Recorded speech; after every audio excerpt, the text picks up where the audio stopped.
Oh, that's okay. UN Spacey Wolf Squadron. It's your Wolf Commander Wolf 10. I'm your werewolf. Excuse the noise in the background, everybody. Only the neighbors can shut the heck up for some time while we're doing this, but they're busy people, so I gotta be respectful. Only they knew what's going on in the background. But anyways, we're back again with a topic that was already set up last the past few weeks. Unfortunately, she was not available for the topic, but now we have the returning wingman of Leaiplussize on Thursdays again today with our topic by positivity. The Lady of Valor here right now has been wanting to talk about this topic for a while. She was unable to really say much of what she wanted to say because she was not available. Unfortunately, her power was out at the time. It did recover that day, but unfortunately, her Wi-Fi was still on the recover mode. So there we are. But now she's here again, and now she has her point of view of how this harmful body positivity movement has been, and her thoughts and views on that topic. She has come up with some notes. She's come up with some things that really concerns her. So without further ado, let me introduce the lady, the legend, the Lady of Valor, Leaiplussize. Hello, everyone. This is Leaiplussize, your lovely Lady of Valor.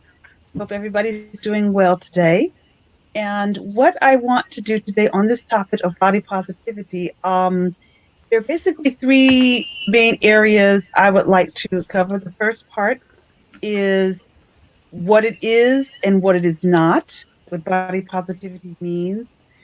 Also, I am going to the first maybe talk about using myself as an example, and then I'm going to look at the media, and then I'm going to look at both sides of the coin, so we all can perhaps be a little bit more open-minded as to what exactly body positivity means.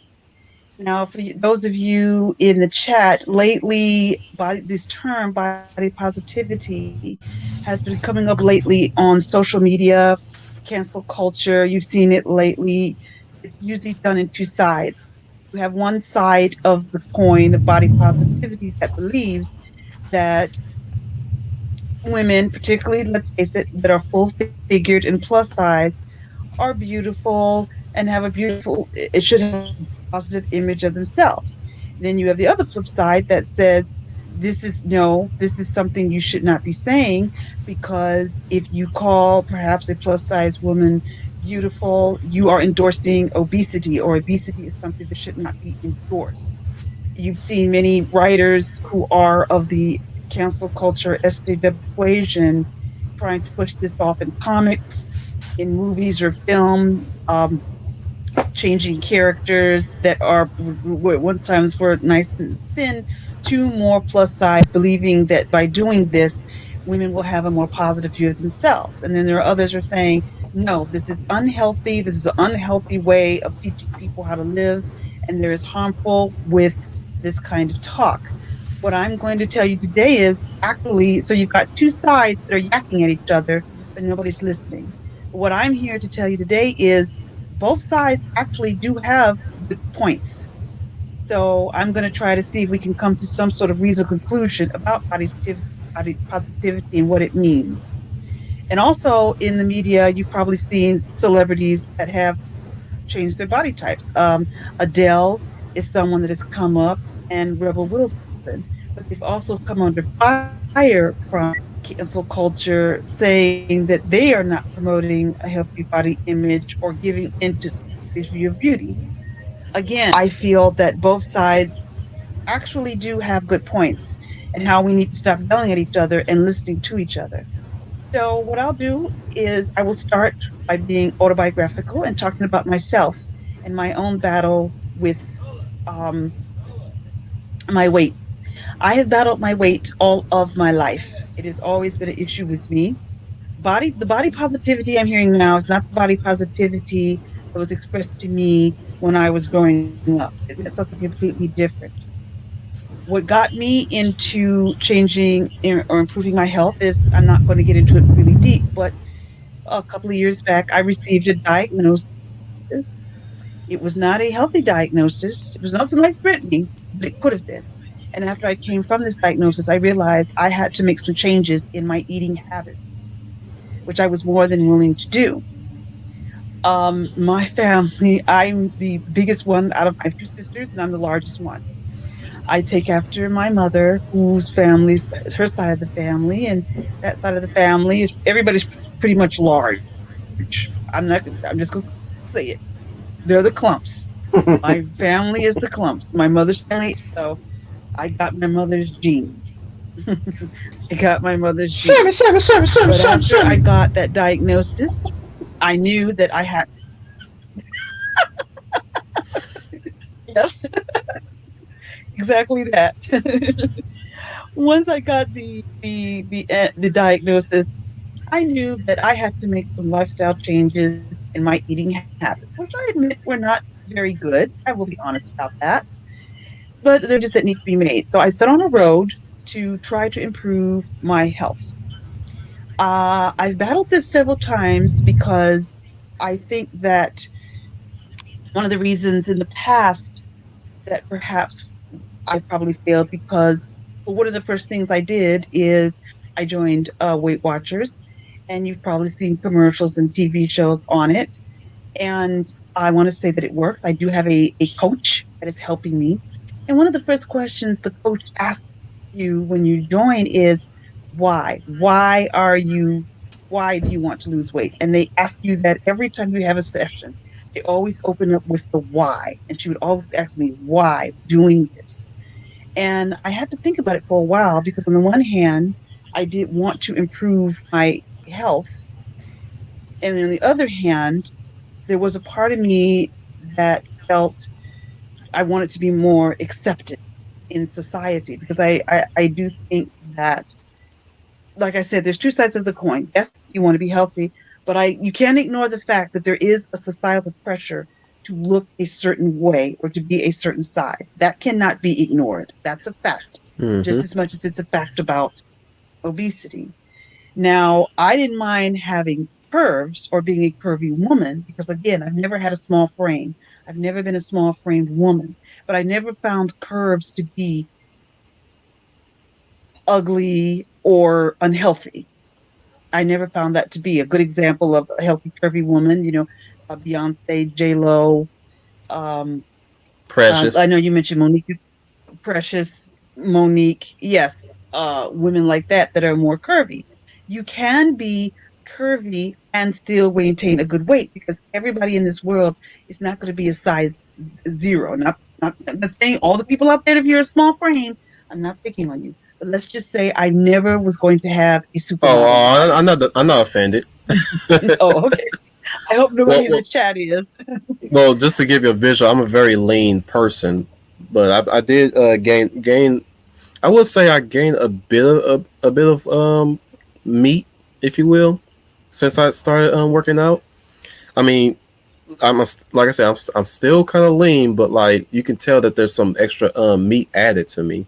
Concerning that my diet has changed as well. Definitely that I've eat several amounts of protein to that point. But I don't want to get ahead of myself. You still have the floor, Leia. Continue your journey. No problem, no problem. And I think when it comes to weight loss, I knew for a fact that I was never going to have a supermodel body. I wasn't going to have the types of bodies that you see on the catwalk or in the fashion magazines. That was never going to happen. And the first thing I had to do is I had to accept that. That's the first thing I had to accept. But what she taught me was, like, I'll get my body type. I am shaped like a pear. I have the pear shape or the triangle shape. So I'm small on the top. All my weight is the lower part of my body, You shared thighs, me hips, and behind. images of that actually. So let's do that now with Right. the screen share, so that we can really get a bit of a a visual, because I don't want you to well, not embarrass yourself, but I don't want to you know put you out there on the spot like that. You know what I'm saying? So Oh, no problem. Sure. especially if you're not comfortable with it as well. But we have two charts actually, Mhm. so it's gonna feel like a medical diagnosis or something like that, like a medical processing in the clinic, right? All right, Alea plus size, point to me which one is you. I will say this one would be the pair, right? So this would be the visual representation of you. Am I not? No, go to the one with the blue, no, the blue triangle. See the woman with the blue triangle Oh, in front of her? That, okay. yeah, that's, yeah, Oh, yeah, that's the. that's Oh, wait, that's wait. my representation. Oh my goodness. This right here looks like pear to me. It says hourglass. I find that hard to believe there.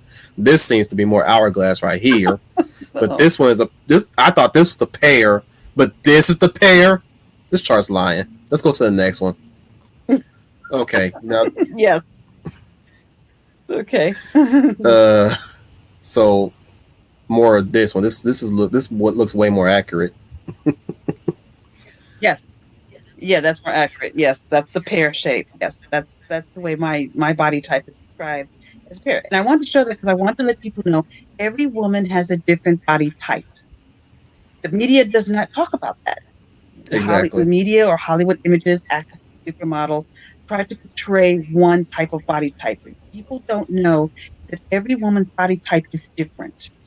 So that's why I wanted to show that first. I myself, and I didn't know this at first until I joined Weight Watchers, but when they looked at me, they said, "You are a pear, shaped like a pear."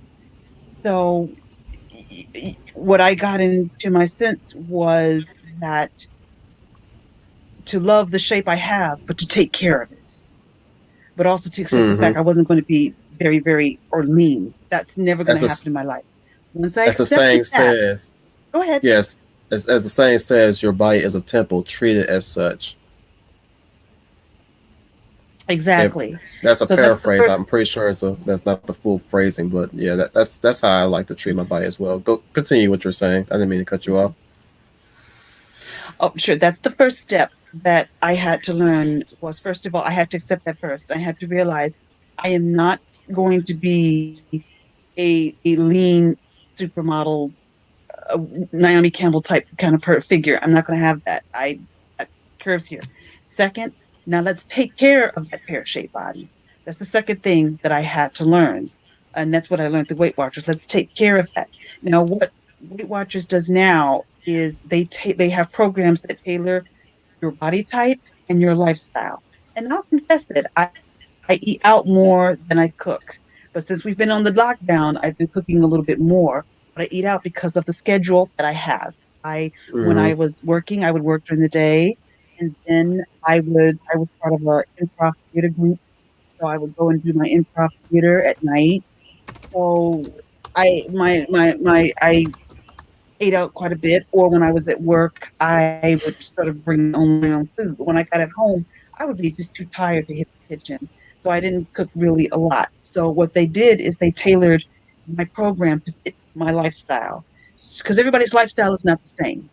Everybody's True. lifestyle is not the same. That's nothing you have to keep in mind. Everybody's lifestyle is some are maybe at home and maybe they can cook more, but some are always on the go and they just eat out, and I do. So, and what I love about the fact is the coach didn't make me feel guilty or embarrassed about it. She just told me that's just the lifestyle that you have. We have to work with you. That's the first thing that to do. So they actually the why, and then I told her that um, reason was I had a diagnosis that required me to start making some healthier choices and changes. And I wanted to do that too. It wasn't like I was being forced into it. I myself was motivated to do it, but I just didn't know how to do it.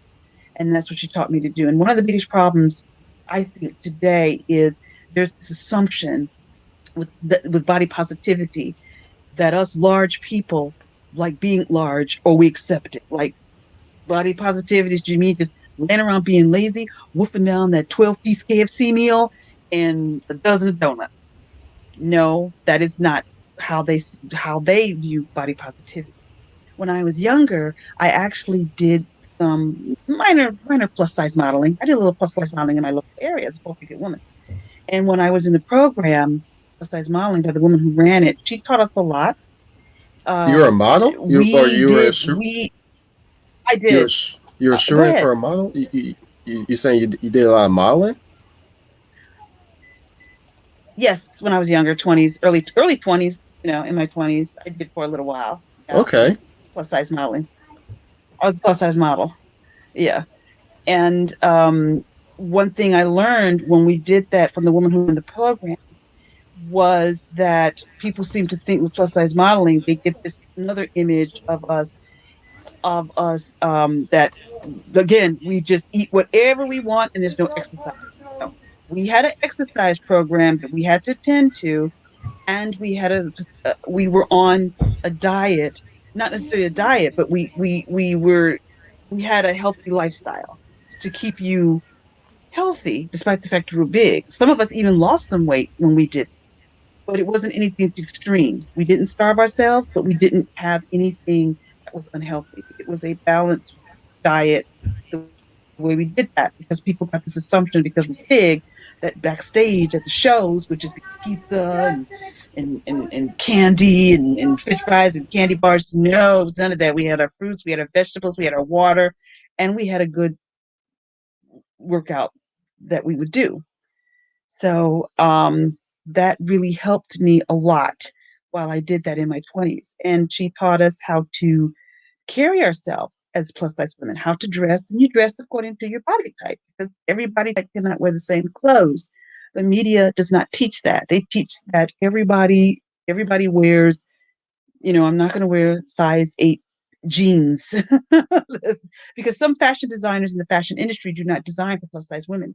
They design for very, very zero to some small size frame women. And a lot of us are like that. You may see advertisements for Lane Bryant and stores like that design specifically for that. So one thing I learned is I learned how to eat, and I learned how to carry myself, and I learned how to dress. Once you learn how to dress your body type, you start to feel good about yourself because now you're wearing clothes that fit you. You're not trying to squeeze into somebody else's idea of beauty. So that's the body positivity that I was taught. And I think what has happened over the years with this movement is when you say body positivity, many people think something negative. I have seen YouTube videos, I have seen comments where many YouTubers have said, I think they really don't know what that term means. I think to them, it's trying to promote an unhealthy lifestyle. But when I was doing it, that's not how I was taught. Body positivity, body positivity, when I was taught with it when I was in my 20s, was first of all accepting your body and taking care of that body. But never ever did we stress um, not taking care of it. That's not what body positivity is supposed to mean. But I think in this country lately, it's taking on a negative connotation. So that's not what it is. I think in this country particularly, or in our society, it takes on it's almost like there is a prejudice towards a woman or a man who is of larger size. Now, again, I want to stress I'm not stressing not having a healthy lifestyle, but that's the way it was taught. But the lifestyle is to help you take care of what you have, and I think that's what I was taught about it. But since we've went into this cancel culture, it's taking on a term of, yay, we're fat and we love it. That's not true. That's absolutely not true. And that's what I wanted to discuss today, that it has a misconception. Not to mention the Oh, not to mention that they try to they make everything about race, gender, um, uh, what other stuff they try to bring in. Uh, yeah, race, gender, um, LGBT, the alphabet, all that jazz. They tend to add some more stuff to what what's really is a bona fide excuse to not really improve yourself. They as Trooper FN 2525 has said to me through private messages, it's a grievance culture. Basically, they wanna Mhm. fetishize their grievances. Like, I have a problem with racism. Oh, that's my fetish now. I have a problem with homophobia. Oh, that's not my fetish. I have a problem with transphobia. Oh, no, that's my fetish. I have a problem with religion. Yeah, that's my fetish. Because it's like they want to commit to the BDSM, but they don't want to commit to it. They want to mentally commit to it vicariously. And you're right, like plus size. They definitely this is what they do. They're basically I said this too with I did a quote from Matrix with Super FN 2525. They go into a spot and they spread and they spread and they spread, and when they can't spread no more, they move on to something else, and they basically taint whatever they touch. It's always tainted when they do the yeah, Trooper. He says you can use the term intersectionality for wherever it is. Yeah, they want they try to speak of intersectionality as this broad concept that's supposedly this good way of thinking, whereas it try to break the boundaries of the rigid traditionalist mindset, which is it's fine on paper, but in practice, we all know we've seen the results of it. Now, Leia plus size, I have to ask you this: you are a very independent and capable woman yourself, but I have to ask this. No disrespect to what your accomplishments are, or what your lifestyle is, or what your mind, where your mind is at. But I have to ask this. I've been wanting to ask this to me, a woman, and me, a capable woman.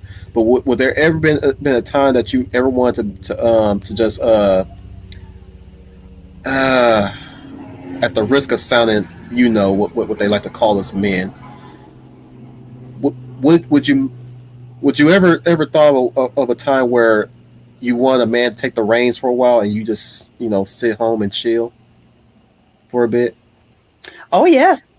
Oh yes. Yes, there's nothing wrong.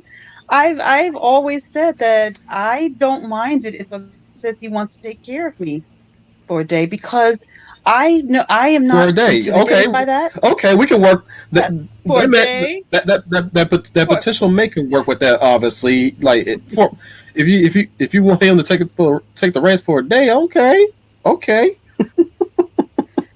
You or still for the want rest, you or you well, okay, go ahead. Continue for the rest of your life. Let's go with that.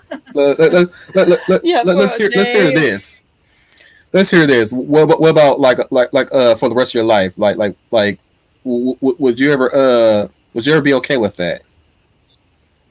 Yes, yes, I would. You know why? Because, and I hope this doesn't sound, I hope I don't offend, but I think that's what God put. And I know some of you, you may not believe in God, but I think that's what He designed a man to do, is to Oh, protect and you take didn't offend care me of. much. Whenever time I think of this is not me mocking religion, but like this is how my atheist mind works. Is sometimes I just try to I rationalize it with nature, as nature ordained. Men are the as I said in the fatherhood motherhood stream. Men are the obviously the hunters. Women are the gatherers,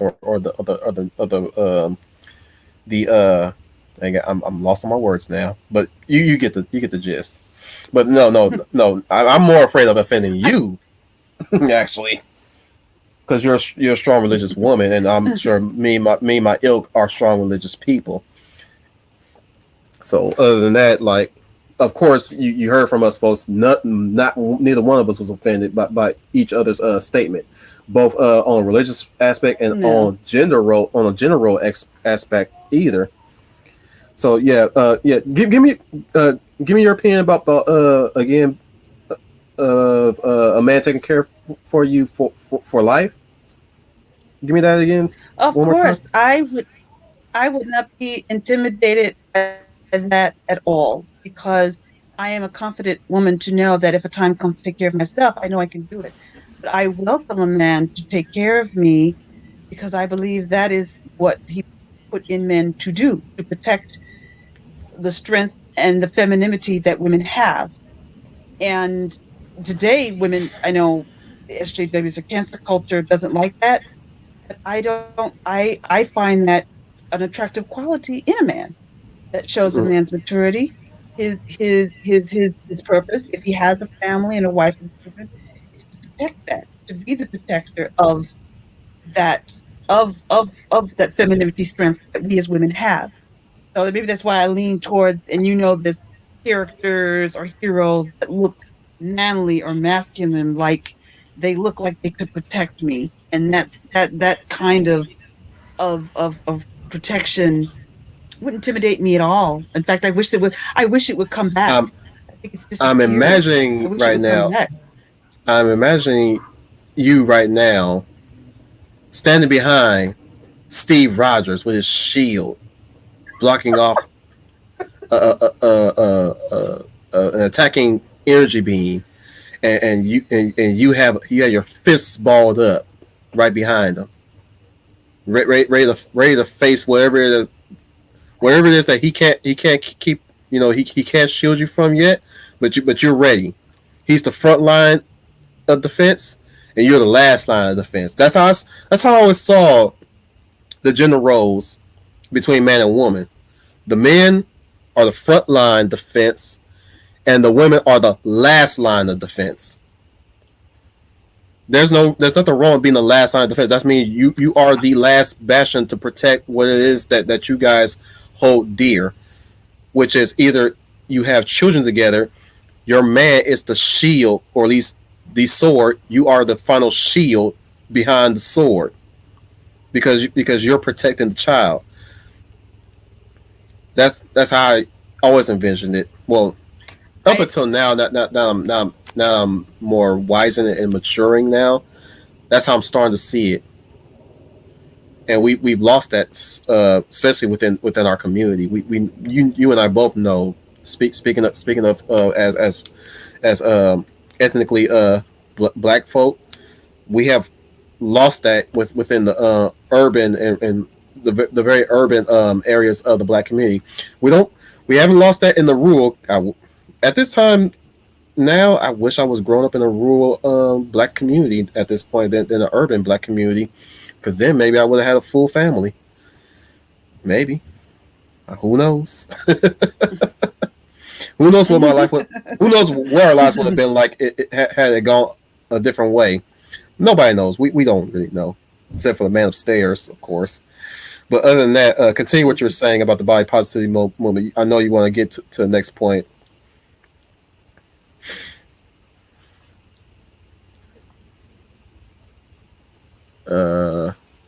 Are you still there? Uh-oh. Are we experiencing technical difficulties? Well, if you can't hear me, can you respond? Oh boy.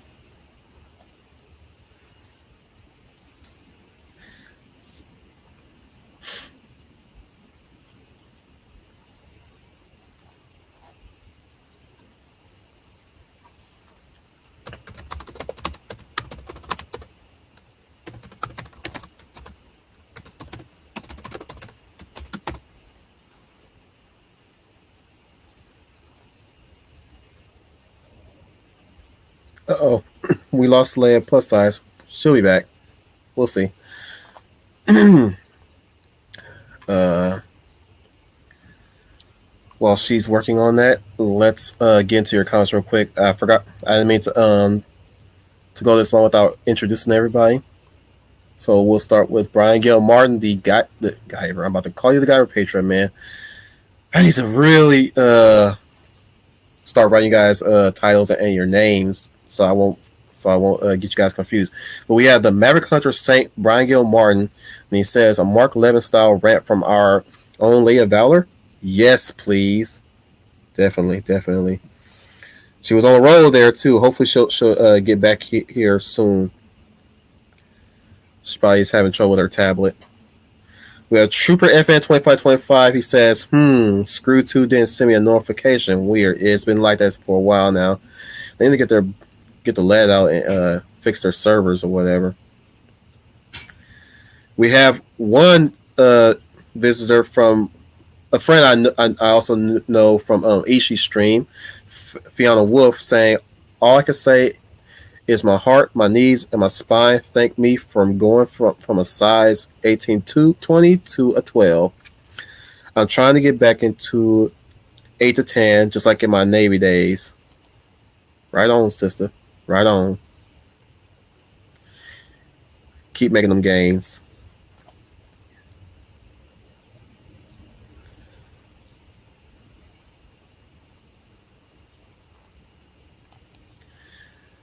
Trooper FN 25 says, I gotta drop, gotta be a bit more active. Being on medical leave has been a nightmare. Yes, brother. Yes, brother. The masses are waiting, of course. 2 hours later. Getting into your comments a bit too while I'm introducing everybody. Brian Gamar says, I just got done chest exercise at the gym with my dad. Good man, good man. Keep doing that. FN 2525 says, might log into my PC. I'm in my study area attempting to relax and not flip out over or sorting my room. Good job. Good job.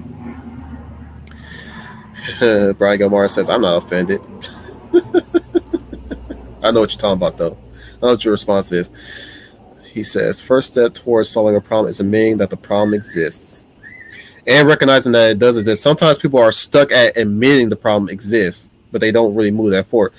See, it's one thing to admit that there's a problem, but you gotta really start baby stepping it too, because some people know. Some people are self-aware about their problems, but they tend to not do anything. And let me contact her real quick, because hopefully she...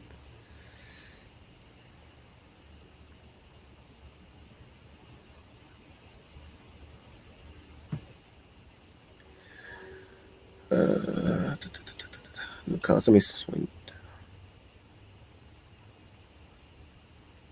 down. Okay. She's not in the comments with you guys, so I'll just contact her. We'll see what's happening in a bit. Till then, I'll be reading your comments again. 5, I think you just picked your favorite. Her internet just went down, guys. She's coming back, though. She is coming back. Neighbors need to shut the heck up. Excuse me, everybody. Brian Martin also says, modeling, that is interesting. He says, when in doubt, drink water. Melissa Harris and Sons is never late. She arrives and they arrive precisely when they're needed. So you're never late.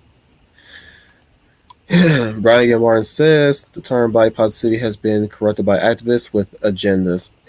Basically, any movement has been corrupted, or at least I remember a PragerU video I watched by Dinesh D'Souza saying that Marcusa had hijacked a lot of movements, the civil rights, the feminists. He had used that for his socialism agenda. I wouldn't be surprised if that's the case, because I'm always skeptical about certain things, but if it is tied to a socialist academic that hijacked a certain thing, I'm willing to believe it, especially if the sort of advocacy and activism have went far into communist territory. I'm willing to really believe that, because some of these movements are starting to adopt a bit of a communist mindset, if you will. They've tainted what used to be a positive movement, or at least a positive move where it counted in the years that it counted. FN 2525 says, there's a difference between self-appreciation and body positivity, since the body positive definition has been conflated. I would like to reread that comment and take Leaiplussize's views to that. I love Brian Martin's comment. Intersectionality was a mistake. Trooper FN 2525 says intersectionality is an umbrella term and the catch all for this stuff. And he says real females like dudes treating females like females when it's appreciated. Exactly. So get you a girl that appreciates you for being a man, not appreciate you for being a boy.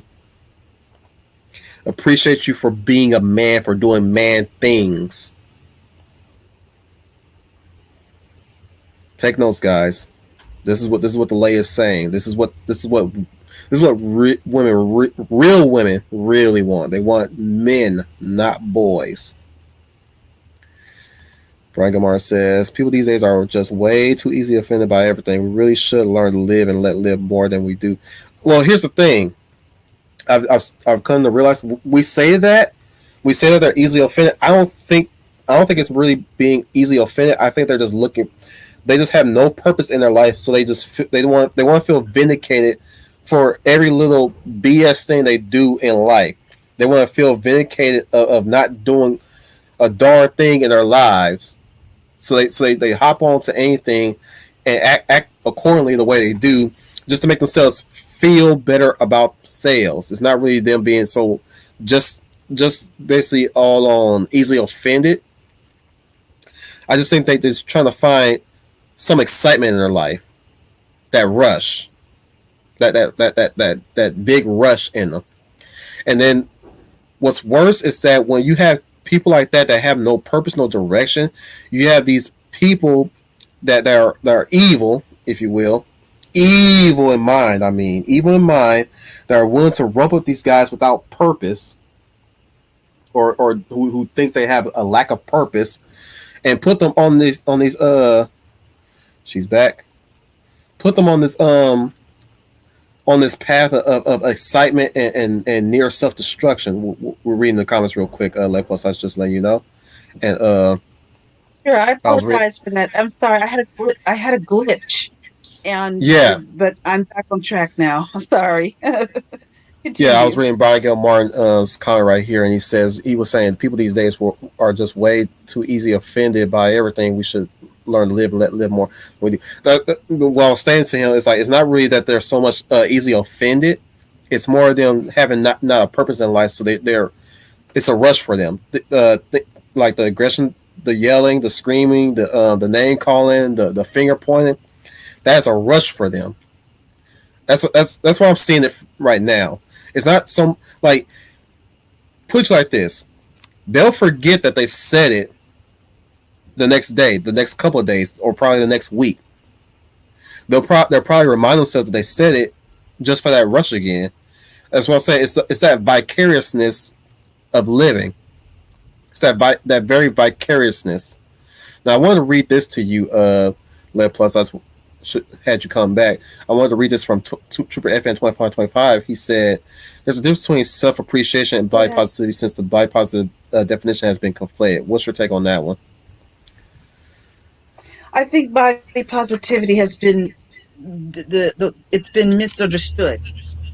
I think that he has a point. I do agree, but I think it's also a misunderstanding of it. I come from a time where body positivity meant something totally different than what they're saying now.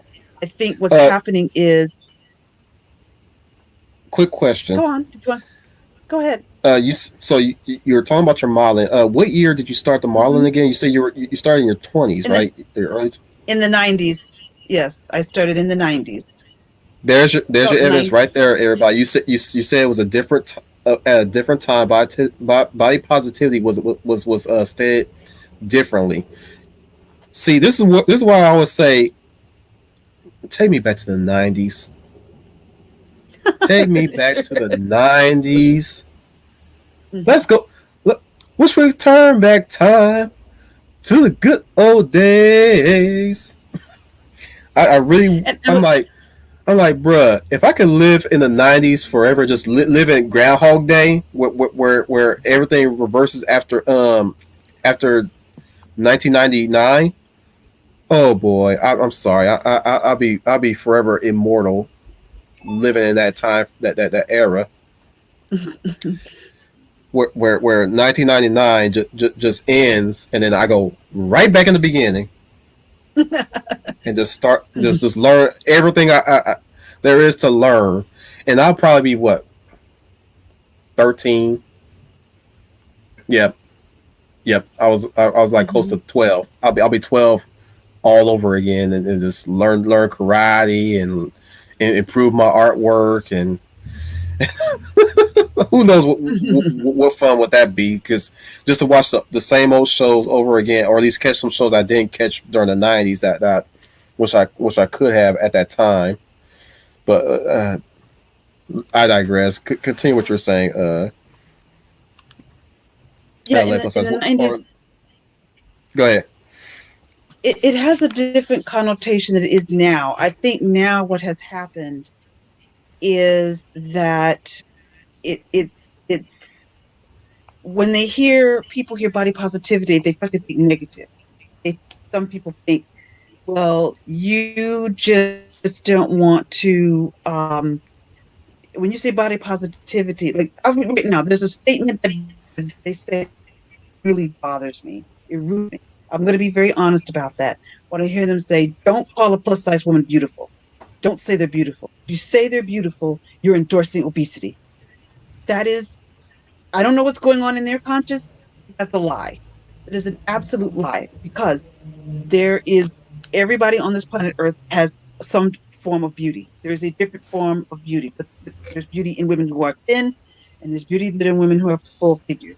I would And also that's not say endorsing obesity. I don't. I really don't that I will also say don't treat the plus because I size don't know woman what. as the sorry. I didn't mean to cut you off there. No, I want to hear what you have to say. Go ahead. I will also say you said don't call a plus size woman beautiful. I would say don't make her the ideal beauty either. There's always various various forms of beauty that comes from any type of person. I will even add like last week the week when I was talking about body positivity, I also mentioned people who are amputees or people with skin blemishes or skin disease or skin conditions have some beauty to them too. So that's where the body positivity was trying to take it of recent until it got hijacked to the lazy old land whales like Tess Holiday. But continue what you're saying. I I agree with you 100%. There's beauty in everybody. There's beauty in all types. There's beauty in women. Like I said, I have sisters who are thin, so there's beauty in their thinness, but there's also beauty in me. So there's beauty has variety. I absolutely agree with you. There is no one type of beauty, and our society has a tendency to do that or to say that. to quote So Sinbad, to quote Sinbad and where his stand up, where you been? There's something for everybody. right, I agree 1,000%. So that It's one of quote my is a favorites, quote by I the never way. like to hear people say, but I hear it. Yeah, it's funny. I hear it a lot in the media, and I hear it a lot on YouTube when some commentators have commented on the body positivity movement. They say things like that. And here's another thing I want to confess, and I'm also going to. This is my own personal experience. Name calling, verbally abusive name calling does not help a person lose weight. It Mm-hmm. doesn't. Only makes them feel worse. A good example of that, I would like to refer to the Eddie Murphy movie, The Nutty Professor, which is one of my favorite, first of all, one of my favorite Eddie Murphy movies of all time. I wish Eddie Murphy had won an Oscar for that role because I loved him and it's one of my favorite comedies from him. And we have the Mm. example of Sherman Klump. And as we can see, Sherman Klump is an obese man, but he has a good heart and he's kind and he's intelligent. He has all these wonderful qualities that make him a good person, but he's obese. And there's the scene where he's sitting down, he's looking at the TV, and he hears the "Yes, I can," and then he stands up and he smiles Yes, and he I says, can. "I can, yes, I can." And what does he do? He decides he takes the means he needs to be healthier. Starts working out. Mm-hmm. Starts going to the gym. It's a little flustery at first. He's it's got a klutzy That's form. how He's it not is. quite Sometimes there that's how it yet. is. Yeah, Yeah, that's how it it is. does. But as we progress, he starts to get more comfortable with it. You see him at first not hitting the bag, and then he's saying, one hand on you, one hand on you. Mm-hmm. He One starts hand running, on you. starts One running. hand on you. Yeah, yeah, I like that scene. And he starts running upstairs. So he's taking the means to try to do better. He sees Carla Mm-hmm. Purdy, and he decides he wants to take her out on a date. And first of all, I love the way he did it because men don't do that anymore. Knocks on her door with respect, just says, "If you like to, I just like to take you out for dinner." The way men should be doing. So I admire that about Mm-hmm. Sherman that he did that. I admire that. I would have told him yes too, how kindly.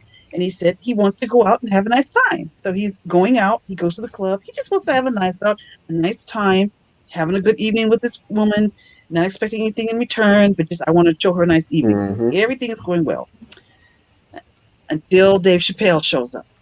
Yeah. And he comes out. Yeah, then he comes out and absolutely gut wrenchingly humiliates him.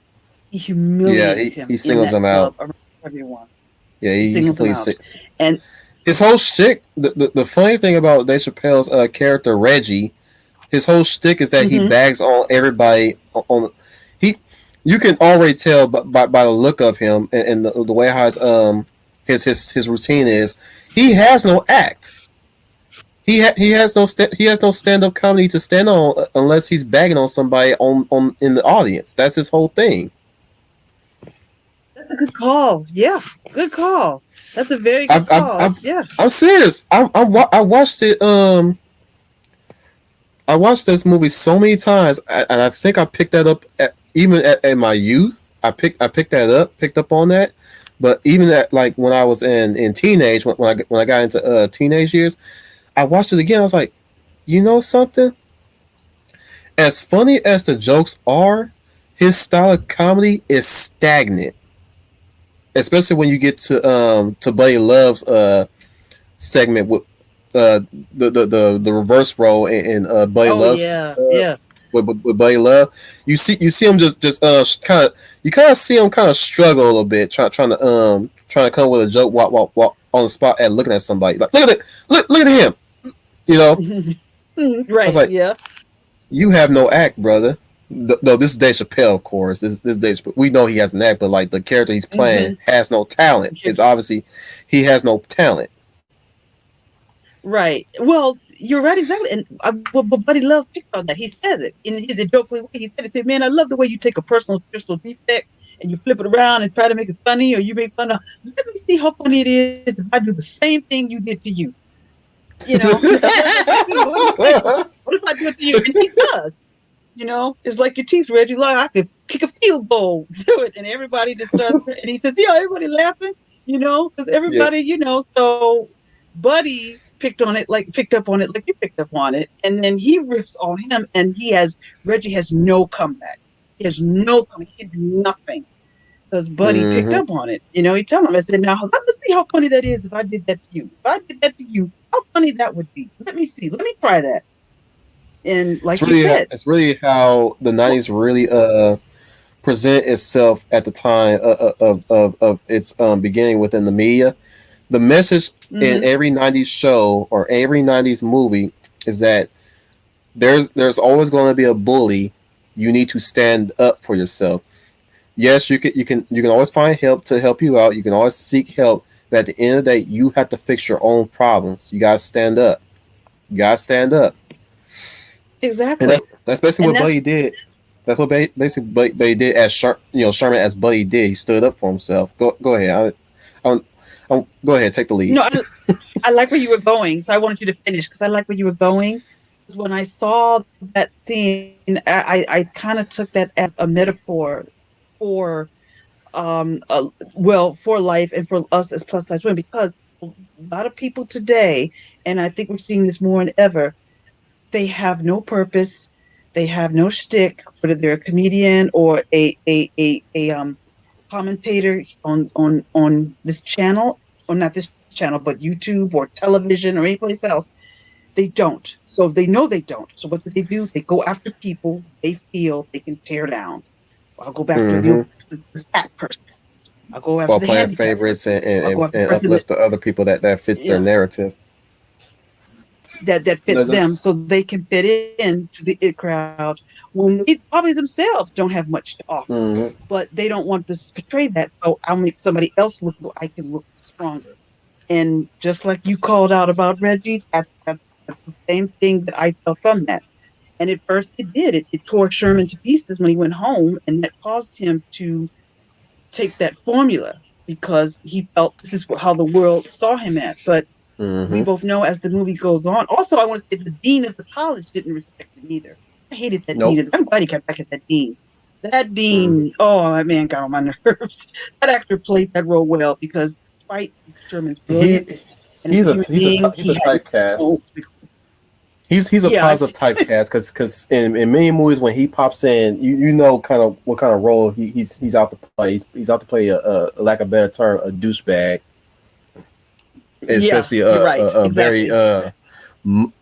and this is also was kind of the see. I would say that some of the intersectionality and some of the kind of communist rhetoric was kind of like festering.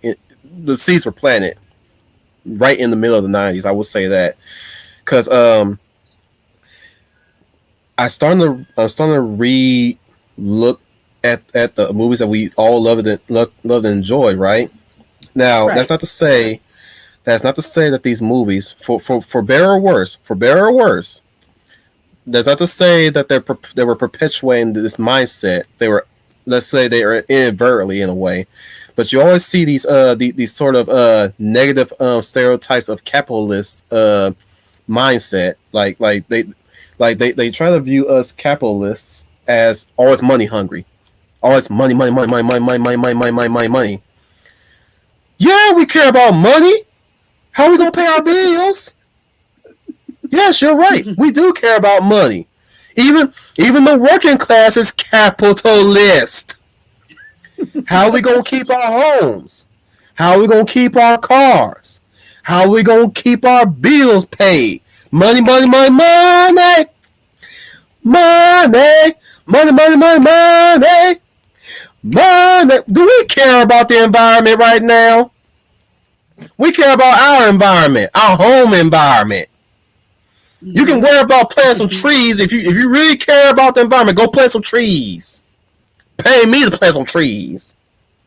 Cause I ain't gonna do. I would say this: if it's look good cause or not, I'm gonna get paid. I'm gonna get paid doing it. Okay, I get you know something. If money is the motivator for me to get off my butt to do a noble cause like plant some trees, I'm gonna do that. I'm gonna feel good taking the money. You hear me? I'm gonna feel good taking positive money because I did Absolutely. work for a good cause. It's be, it's better doing that, getting paid to plant some trees, than to get paid and exploit some children. You dig? That's the difference, okay? Sorry, there's my rant there.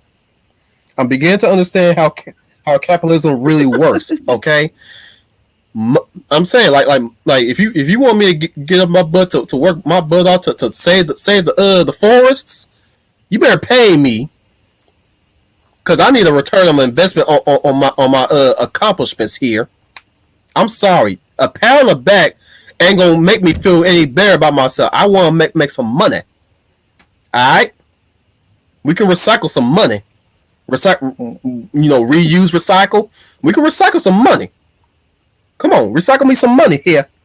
All right, partner. Going with the. I'm sorry. If I'm going to teach kids self defense, I need a return on investment. Like make it worth my time. No pat on the back is not gonna make me feel good about myself. You gotta make it work. I'm sorry. There I go. There I go. I went on a tangent there.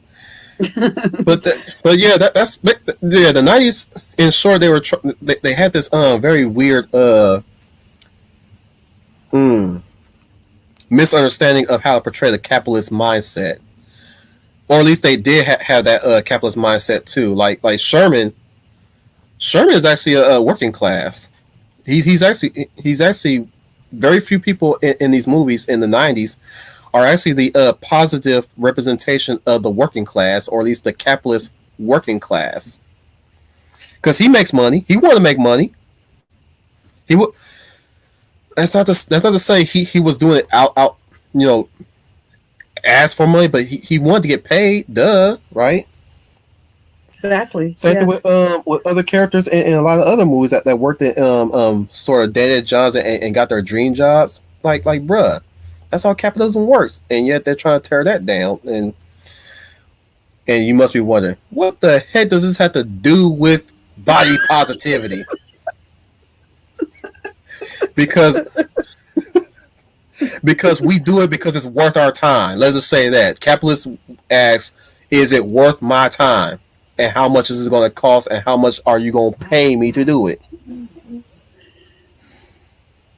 You know what I'm saying? Go Mm-hmm. ahead, Leaiplussize. I need to No. take a break before I pop a vessel or something, because this is something that been creeping in my mind so many times. It's your channel. You can rant all you please. Your channel. So rant is guaranteed to be there. It's your channel. I was just saying. So yes, your channel. You make the rules. So rant whatever you want to jump in there. Oh But boy, I go ahead. but I just thought you made a good point, and I think what I was going to say is how Reggie treated Sherman is how society, I think, treats large people or plus size people. Humiliation, name calling does not encourage. A negative does not equal a positive. We have turned into a verbally abusive society. So when we see people that do not live up to the standards we think they should be, we feel if we don't humiliate them to the core, they won't change. And that is an absolute lie. Um, I have my Weight Watchers coach. In fact, I talked to her this morning. I met with her this morning by phone in video chat, and she was very encouraging to me. And that Mm-hmm. encouragement helped me to keep going and stay in the program and not fear and loathe myself that I've been in the past, because I have been insulted to my face many times to the point of tears about being a large film, a woman. I will admit to that, to very tearful comments, things said to me that maybe it's time, but when I got behind closed doors, the tears fell. And Right. but they do, yeah, the tears fell. And tell you, it doesn't make you want to make yourself better or feel better about yourself. So that I will even kind of is. I'll add more to that too. A lot of my issues was it happens in family too. It happens within the family. But a lot of people used to make fun of how skinny I was, or how skinny I was at the time, and that used to hurt me a lot, because it really puts in this pressure on me to try to get away. My mom, as much as I love her, and I hope she understands, if she ever if one day she happens to catch my voice on YouTube, by the way, I and then dressing her at the mom, I love you, but you gonna hear this, and hopefully you understand. Hopefully, but yeah, like that I felt pressured. I kind of felt pressure, like they had this certain expectation of me, because basically everybody's family and child was just as big as them, and she always tried to put me on protein shakes, and try to help me gain weight, because I don't know, she must have thought that I was maybe she thought I was anorexic. Maybe she thought I was on the verge of anorexic. I don't know. I never purged. I never you know I ate less, but it's not like I was doing that of my own choosing, or I was under this belief that I wanted to just continue to be thin. It's just that I was a very finicky eater, of course, and very choosy eater. But like, I was very comfortable with being skinny. But now I'm comfortable being muscular. So there are times when I bring up exercising. She's like, yeah, but it seems like you're gaining a little bit of weight now. It's like, oh boy. That I've like I'm just sitting here thinking, Mom, you're totally missing the point. The point is not for me. It's really not. It's really not the point of me gaining weight. It's the point of me of being fit and healthy, no matter how much weight I put onto myself. Because my weight fluctuates. Here's the thing to tell people, especially those who are at least like lean. Uh, don't worry about the weight thing because your weight is going to fluctuate. I'm pretty sure you have to you yourself, Leia, plus size, you probably come to a realization as well, right? Oh, yes, definitely. My Weight Watchers coach told me, do not worry about the weight and the physical appearance. Let's talk about the health. Let's work with that Exactly. first, and everything will come. And that's what got me on the right track. And no one ever spoke to me that way before. Nobody ever did, because it was always about the physical or the physical appearance, Mm-hmm. But nobody ever told me let's focus on the like you said, the healthy first. Let's talk about health, heart health, Mm-hmm. cholesterol, these things of this nature and what it can do. Cardio. Let's do that. Cardio, all that exactly. Cholesterol, cardio, heart, all of those things, hypertension, those things. Let's focus on that first, and then the rest will come. But society does it in reverse. Mm-hmm. They focus on the physical before the health. Um, I mentioned two people that when an actor or an actress loses a tremendous amount of weight, they focus more on the physical and not on the healthy aspect of it. They just say, "Oh God, they look great. Don't they look fantastic? Oh, they look super great. God, look at them. Look how they rocking that body. Look at that body now. Look at that. And they look great for sure." But they never say that that's reward that comes when you start to eat healthy. They just focus on the Mm-hmm. physical portion of it, and that is the misconception in the media. For instance, Rebel Wilson So has. here's what. Go ahead. Yeah, I was gonna say I was about to bring her up now. Oh, I go was ahead. saying especially for actors and actresses that are Hmm. actually that some of them were notoriously plump. Let's go with that. Or Hmm. some were like at least like a decent good weight.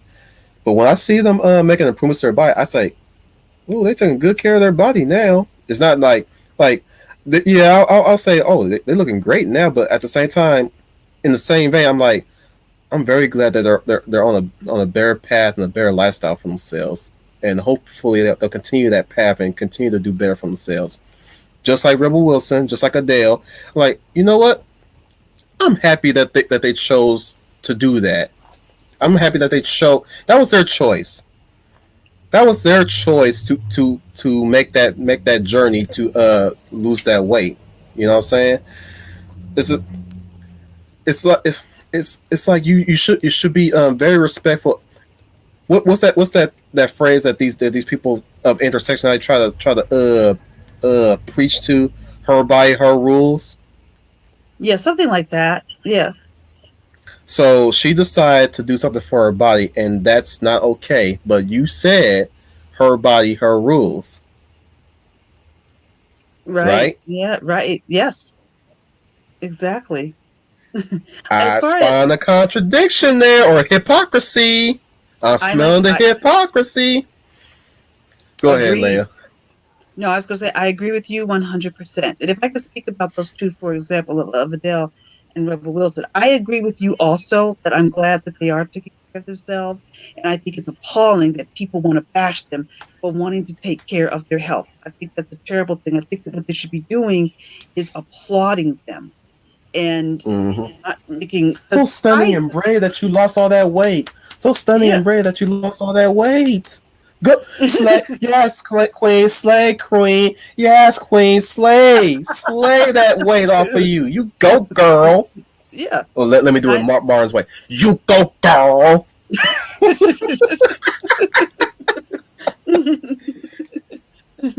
and also, Monique is well, she's a little bit smaller than she was, and Melissa McCarthy is starting to shred as well. Now, their journey was Yeah. about the time I took my journey. So I think that we should be encouraging one another and not bashing each other. I know Adele said in an interview that she was going through a very heavy emotional crisis. She had just got a divorce from her husband. She became a mother. She wasn't in a good place. And she decided she needed to take better care of herself. And I can relate to that. I absolutely can relate to that. I absolutely understand completely and relate to that. So the only thing we have to remember, and I remember telling this to my counselor in my session, is it just seems like they do it faster than I do. It's like they can lose that weight and they drop it in 6 months, and it takes me 2 or 3 years just to get 2 pounds off. But the instructor, one thing we have to remember, a celebrity's lifestyle, and celebrities need to remember this too. They are also in a better condition than the average person. They have money to get the trainers and the food they need to shed the weight maybe faster than an average person. So they also have to remember that the average everyday person may not have the type of means they have. Now, it doesn't mean we can't achieve it. We're just not going to achieve it at the rate that they achieve It it. also doesn't mean you should not try. Oh yeah, You should yeah, of course it does. always try it. I will always say, I always ask this question whenever time people lay out their grievances to me. Well, have you tried it? That's my question. I always ask, and they can ask me the same question too sometimes whenever time I lay my grievances. Well, have you tried this? I was like, you know what? I have not. I will. I will. I'm not afraid to admit, yeah, I get lazy. I procrastinate. When somebody tell you, well, have you tried it? I was like, you know what? I'm gonna stop complaining now. No, I haven't. That's why I try my best. I try my best not to complain. I try my best not to complain too much about everyday life, so to speak. If I'm not on my way to fixing my problems, because the problem ain't gonna solve itself just by me, just by virtue of me talking about it all day long, every day. And I try to Well, tell my wife that too. I try to tell this to my wife. I'm like, if you're not actually going out to solve the problem, why are you still talking about it? Because it's not going to fix itself if you keep talking about it. That's why oh you don't yeah, hear I me felt. complain all. I'm sorry. I'll finish up and you take the reins. What I told her is like, this is why I don't. That's why like when every time you ask me why I don't speak about these problems, whenever time I tell you, whenever time I actually open up to you, I say this to you. What will be the point if I'm not actually doing anything about it? Talking, I can talk about it till I'm blue in the face, and it still won't get done. I rather I rather be a doer than a talker, and I kind of expect that from you, but at the same time, on your own time when you're ready. But until then, it's best for you to just keep your mouth shut, at least until you start doing it. If you start doing it, then feel free to talk about it. Feel free to talk about it because you actually took care of it. You know what I'm saying? Feel free to talk about it after you took care of it. Go ahead, Leaiplussize. Oh, I agree. I agree 100%. Like my Weight Watchers counselor said, it may not be as fast. Well, the reason she said that is to encourage me not to give up, because many people give up if they don't lose a certain amount of weight at a certain amount of time. If they say, "Well, I didn't lose the weight I wanted, and it's been 6 months, so to heck with it, I'm just going to go back to my old ways." And she encouraged me, "Don't do that. That's discouragement, and we don't want to I'm discourage you." sorry. Repeat that. Well, it's what she does. When I was talking about comparing to celebrities, they always tell us not to do that because some feel that if they don't lose a certain amount of weight by a certain amount of time, they give up and they just go back to Mm-hmm. old bad habits. And my counselor, Weight Watchers counselor said, or coach, excuse me, said you don't want to do that because that's Yeah. discouragement. We don't want discouragement. That's why what they do is they encourage smaller weight loss in smaller bits of time. So they may say you may lose maybe 1 or 2 pounds a week, but it's still 1 to 2 pounds lighter. Mm-hmm. It adds up after time. But if you give up and you just say, "Oh heck, I didn't lose 50 pounds in 6 months," then you won't stick to it. And that's what happens to a lot of people, and they just give up and they go back to old habits. And we're here, and that's one of the steps you learn is learning. They start you with, don't worry about the scale. Let's worry about achieving new eating habits. Each week we want you to learn something different and encourage you to do something different. And the more you start to do it, the more you get on the path to eating healthy. And you know what? It works. It absolutely works. Very slowly, I started to get away from the bad habits I was having, but it takes time to get there. So you can be encouraged by the celebrities, but don't compare yourself to them. You get there. It'll take longer, but you will get there. But you can't give up on that. That's why I said that we should not be really discouraged when we see celebrities taking better care of themselves.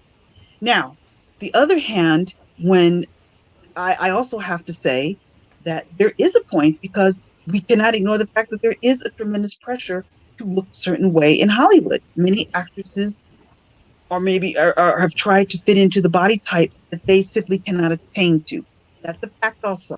That should not be ignored. Now, cancel culture does not Hmm. express that very well. They don't need to make fun of other people very well, but I think they do have a point when they say when an actress we see an actress that loves her curves or accepts her curves, and then the next day we see her that she's lost those curves. We feel a little discouraged because she's given into the pressure to Hollywood. There is a Hollywood pressure that should not be ignored. It's there. Hmm. So that the other side should not ignore that because that is a factor. So I always say that you shouldn't ignore that as well, and that yes, you So want to take even care of now, yourself. I, you don't have to you don't have to answer this, but I definitely want to ask this question. So as of now, as we're talking, and like I said, you don't have to answer this. You can say pass, but since we're talking now, have you still been working out as right now? Yes, yes, I've gotten much better at Awesome, it. Yes, mm-hmm. awesome. Yes. Because I recently just today before we got on live, I did push ups, 2 reps, 15 sets, and I start working on my ab a bit. As soon as we get off of here, I'm going to get back to that as well because I kind of fell off slightly. I haven't been walking recently. I'm not afraid to admit that I did fell off, and it's not because of discouragement. It's more of a my sleep schedule kind of threw me off balance, and I know that if I go early to bed, that's why I really get encouraged to walk, because the more I wake up, I have so much energy in me, so much. I'm like, man, I gotta burn this energy out of me. I might as well walk. It's morning time. Let's do it.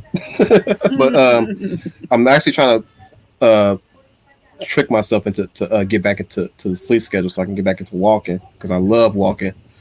I did do some. I did started doing squats now though. So even if I'm not walking, I'm doing an in-house exercise.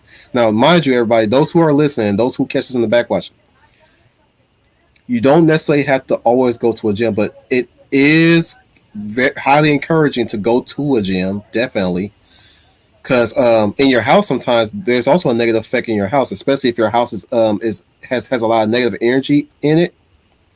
It can actually close down on you and bear down on you.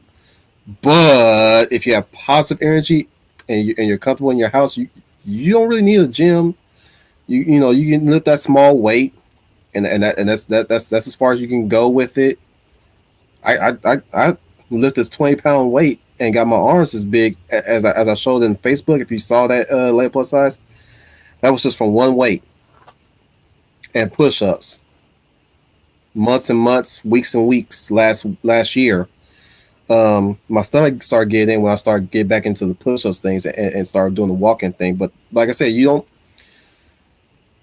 A lot of people are trying to list off. Well, you gotta have a gym membership, or you have to have a you have to have these type of weights, or you have to do this. Like no, sometimes it really alls into what kind of exercise you want to get into, like stretching, yoga. Uh, what's another weight training practice? Better dieting, really better dieting. There's many. What me and Lead Plus Size are trying to get across here is that there are so many ways you can do to get healthy and lose that pounds. Is what I'm saying. I agree. Yeah, I agree. Well, I would also say you have to find a routine that fits you. The problem I think Mm-hmm. is a lot of people don't exercise is because they're probably doing something they don't like to do. Do something that you physically like. Everybody likes something.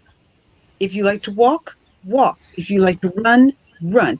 If you just want to put the music on and dance around the house and you're not the best dancer, but you're still moving, do that. Anything that Mm-hmm. will get you up and moving, you do. I like to walk. Now I live in a cold state, so in the wintertime, oh, my phone is ringing. Give me just a second. This is, If you want to take it, go ahead. I can just read the comments. All right. She's taking a call, so I'll read the comments real quick. Hope it's not another power outage. Luckily, it's not. Melissa Harrison's son says, like I said, the body positive thing is garbage. Not in general.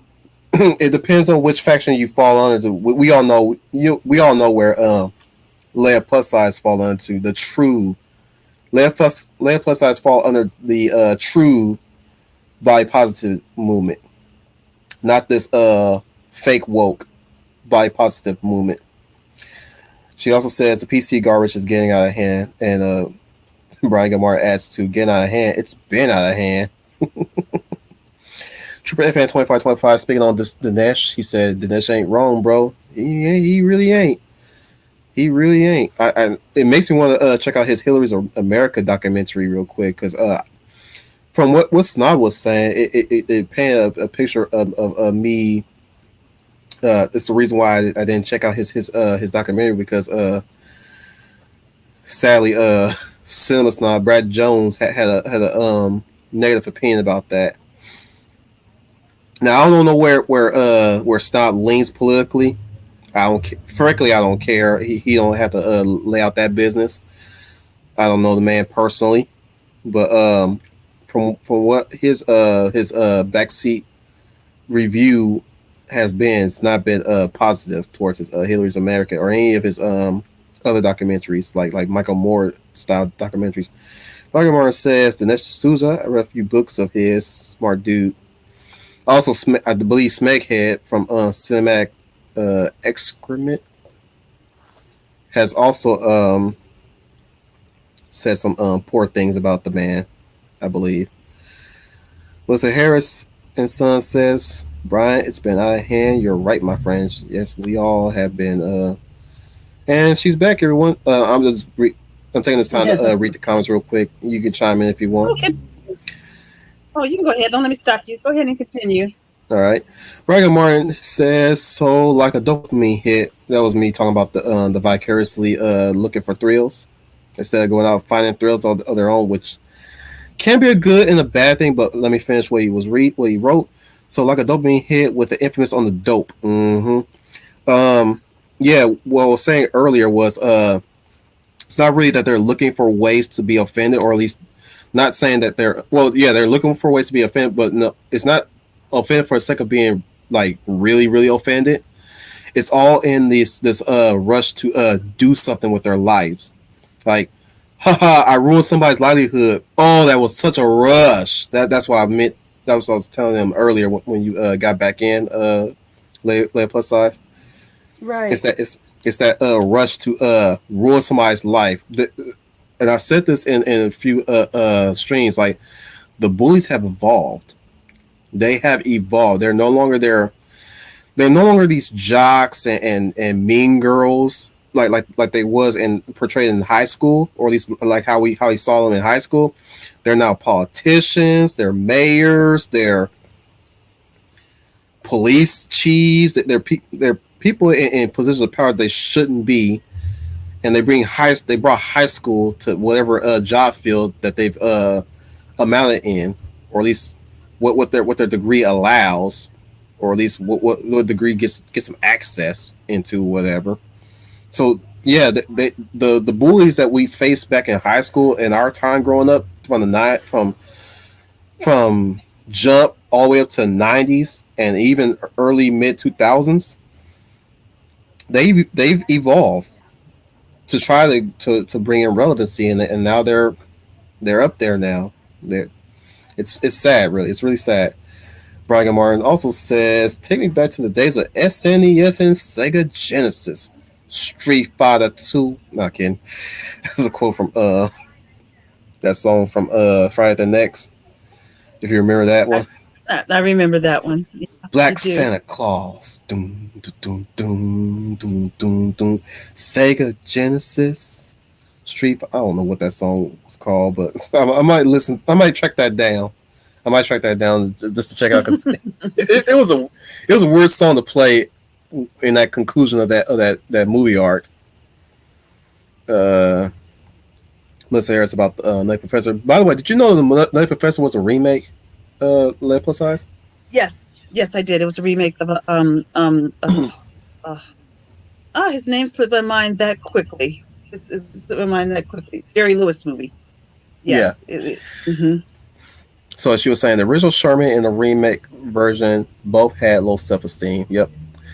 Mm-hmm. Uh, Scooter Twin is also in the house. By the way, I forgot to mention that he showed up.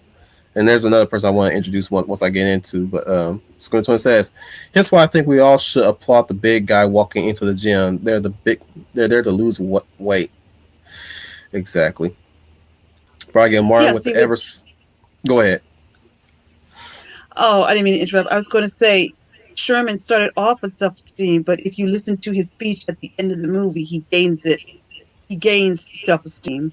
I love the speech he tells to um, The Carla crowd. that the crowd. First of all, he tells the crowd what his intentions were, and then he realized himself where he went wrong. But then, and he realized, he said, "I learned from Buddy. Life is not worried about how much you weigh, but just loving yourself." And then at the end, he tells her, the fact is, I'm a big man. Now I am going to lose weight, but the person that is going to be with me has to accept myself, who I am. But most of all, I have to accept myself for who I am.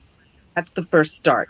That's really the Mm-hmm. first start. And so he gains self esteem at the end of the film, and I like that. I really like that he makes that statement because that's You start one. you That's know how the you only improve your physical health when you accept yourself. the only issue I had with the clumps was the fact that that I know that Jed Pickett was probably not available to play Carla again, but they could have made Janet Jackson be the replacement actress to play Carla. They did not need to make her a separate character because I even young me would have hated the change, but adult me would have been like, you know what? So long as she was able to play Jed Pickett's role, and I know Janet Jackson would have because Janet Jackson is feisty in her music Hmm. and probably outside of her music. But that's the only problem I had with sequels of movies at the time during the early 2000s was that they always had to get rid of the previous girl. They had to make a lame excuse about it too. At times, I'm like, wait, that defeated the purpose of the ending of the first movie because she liked him for what he was. Now, what happened? Yeah, I It makes you agree with you. it makes you question what happened. I agree with you 100%. At first I thought Janet Jackson was playing Carla Purdy, but when they brought her back as another character, I didn't like that because that defeats the purpose of the ending, as you said, because Carla liked him for who he was. But Mm-hmm. when we come back and see another one, we wonder, well, did that really last, or was that Now phony, you don't now or you after somebody else. yeah, Now uh-huh. now here's the thing. Now here's the thing. Jan Jackson's character was fine, but Yeah. again, my issue was what really happened between him and Carla. You know what I'm saying? That's it. It's like she wasn't a bad person. He wasn't a bad person. That's what I think. That's always the biggest thing I have with early mid 2000s movies like that when it could. I was like, I get it. You couldn't get the actress back. Okay, I'm willing. I'm willing to accept the replacement. Like say for instance, Rachel Dawes in Batman Begins. I will even say this. I originally did not like Maggie Gyllenhaal in the role of Rachel Dawes because I was mostly liking Katie Holmes as Rachel Dawes. But I was willing to accept that. Like the change was good. However, However, and I will admit, I'm petty. I did not accept. I did not accept the replacement of Evie Hammett O'Connor in The Mummy 3. I was not jiving with that. I'm not. I would say this. I'm willing to concede on some things, but I'm also going to admit that I am petty in some things. Just for you guys to for anybody to think that they can call me out on some stuff. No, I'm willing to admit I can get petty too. I will never forgive what role they gave especially what role they gave Evie Hammett in that movie, and I will praise Rachel Weisz to this day for leaving. I'm like, okay, now I see why she left. Look at how they wrote Evie. So I'm like, and no disrespect to the actress, none whatsoever. I think I saw her in a few other things, and she did well in those. But yeah, that was one celebrity change I didn't like. As far as like and here's another thing. Back to not Rachel, Carla Purdy. Janet Jackson didn't look that far off from Jada Pinkett. Let's say that. Let's be fair.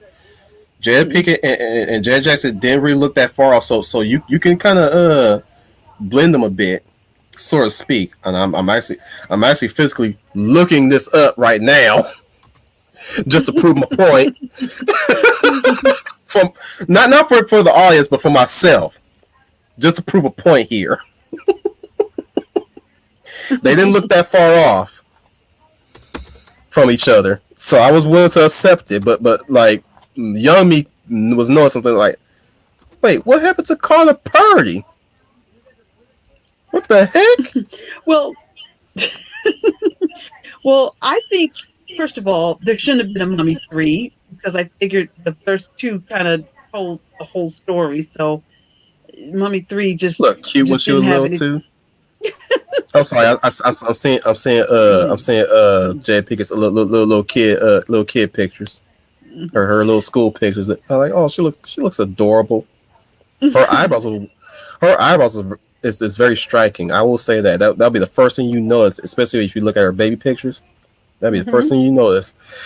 Now I'm looking at young Janet Jackson, and I'm already having wheezing right now because this excitement is building me up. You know, well, she looked more like her brother than she do Jada Pinkett, but point still stands. They don't look that far apart from each other. Okay, right. Now, I'm about to show this. You know what?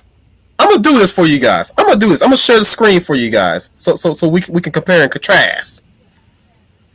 Because I want to feel vindicated. All right, I want to feel vindicated a bit. Now I'm showing the screen. Now this is Janet Jackson, young. She kind of look like my cousin. She looks like one of my cousins too in this picture, but let's not get distracted. And here's Jada. Going back. They don't look that far apart from each other. She could have been Carla Purdy. Okay? Movie producers. Man, if I had a time machine. I'm sorry. That's one of my infamous impromptu rants. Leaiplussize, take the reins. before I blow a gasket. I'm on volcano right now. Are you still there? She's on mute, guys. Yes. Sorry, I hit that. Yeah, I hit that for a second. No, I was going to say I agree with you. The Mummy 3 is a sequel that shouldn't have been made. I think the studio got greedy, didn't need it, and I think not. Janet Jackson's character, not being Carla Purdy, was one of many problems with the Nutty Professor. One of many. There was the Clumps was not a good sequel. No, it had some moments, but I think it lost the magic that the first one had. There was many problems that I had with the second one. Now that you mentioned problems, the first one was better. Now that you mentioned problems, I will list one of my main problems aside from the actress change and the love story repeating itself, I did not think the parents need to be active in this movie that much because they were all over the place now. Like we all know that the parents were mostly in the house. Well, the entire family was always in the house, and Sherman obviously has his own place. This time around, they can go anywhere. And I'm like, why? No, seriously, why? In fact, I would have been okay if it was just Sherman and Pa Clump because I love Pa Clump. Yeah, I love popcorn. Yeah, I loved him. Yeah, I agree. We didn't we Popcorn. didn't need Granny running at the Buddy. We did not need that. We didn't even. In fact, we didn't even need. We didn't really need the male stripper scene for the bachelorette party. Could have done without that too. To really stretch a scene out so long, or at least stretch a whole segment of that could have been trimmed down a bit at least. Not saying that my masculinity is being attacked here or anything, but just saying it's like some things. There's a lot of things that could have been trimmed down in that movie, and for what it's worth, it's somewhat adequate. I mean, Sherman got married, so if that was the whole goal for the movie, mission accomplished. And he married a good woman too, so and a good looking woman at that. But Well, the sequel. yeah, I the, want to get some more comments real quick. sure, go right ahead. Go ahead. Finish what you're saying, though. Finish what you're saying, ladies first. The sequel to the Nutty Professor wasn't very, but it lost its heart. The heart that made the first one there was gone with really petty, tricky humor. Like you said, I would have liked Sherman and Pa Clump. Pa Clump was my favorite character Eddie Murphy played outside of Sherman. I would have liked. In fact, they have a nice little moment in the film. Where is it was? I think they were in the. I can't remember it, but there was a nice little moment between them where he tells Sherman that he has a son who's a scientist or something like that. But I just thought it was a really nice line. But it showed me. I wish we had more of those moments. A lot of the other stuff was just totally, really. I think I don't know what happened. I think Eddie just lost control of his script, or the studio got in there and said, "Do more of this." But there were lots of parts in it that lost the magic that we got in the first one. So I do see what you're saying. Especially Oh, when the reason why I say I wish it would have been more about him and Paul Clump because he actively went out of his way to save his son before he became a vegetable. right, yes, And I that's what I agree. love, especially when he dunked his head into that fountain, like, he needs more. Get back in there, boy. Drink up more, drink up, hurry up. Yeah. I was like, there you go, Pa Club. There you go. Let me read this comment from Brian Gilmore real quick because he gave me a quote I love. Who called my name? You called my name? Yeah, I called your name, and your name is. Well,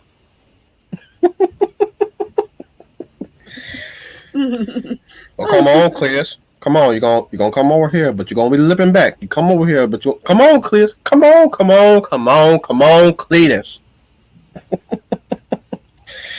Officer Johnny with his trademark hello.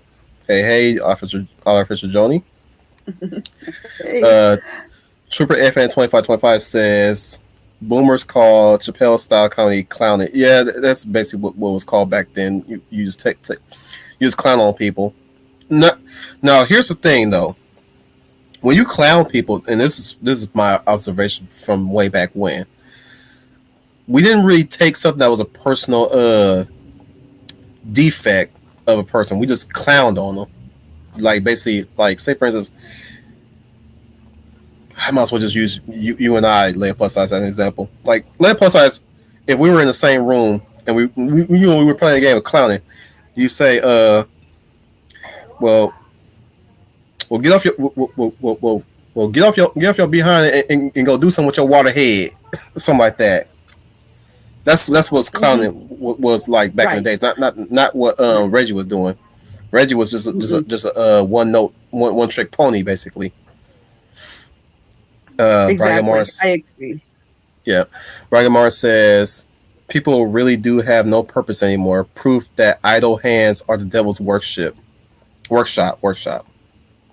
Would you agree as well, Leaiplussize? Yeah, that's the problem. The problem is all of these people that are sitting on Twitter doing all this cancel culture, I think they're unhappy with their own lives. And they feel in order to make themselves feel better about themselves is, well, you know what? I'm going to rant and hit on somebody else to make myself look all big and morally superior in every single way. But I think they're just unhappy people. Too much time and unhappy. They can't find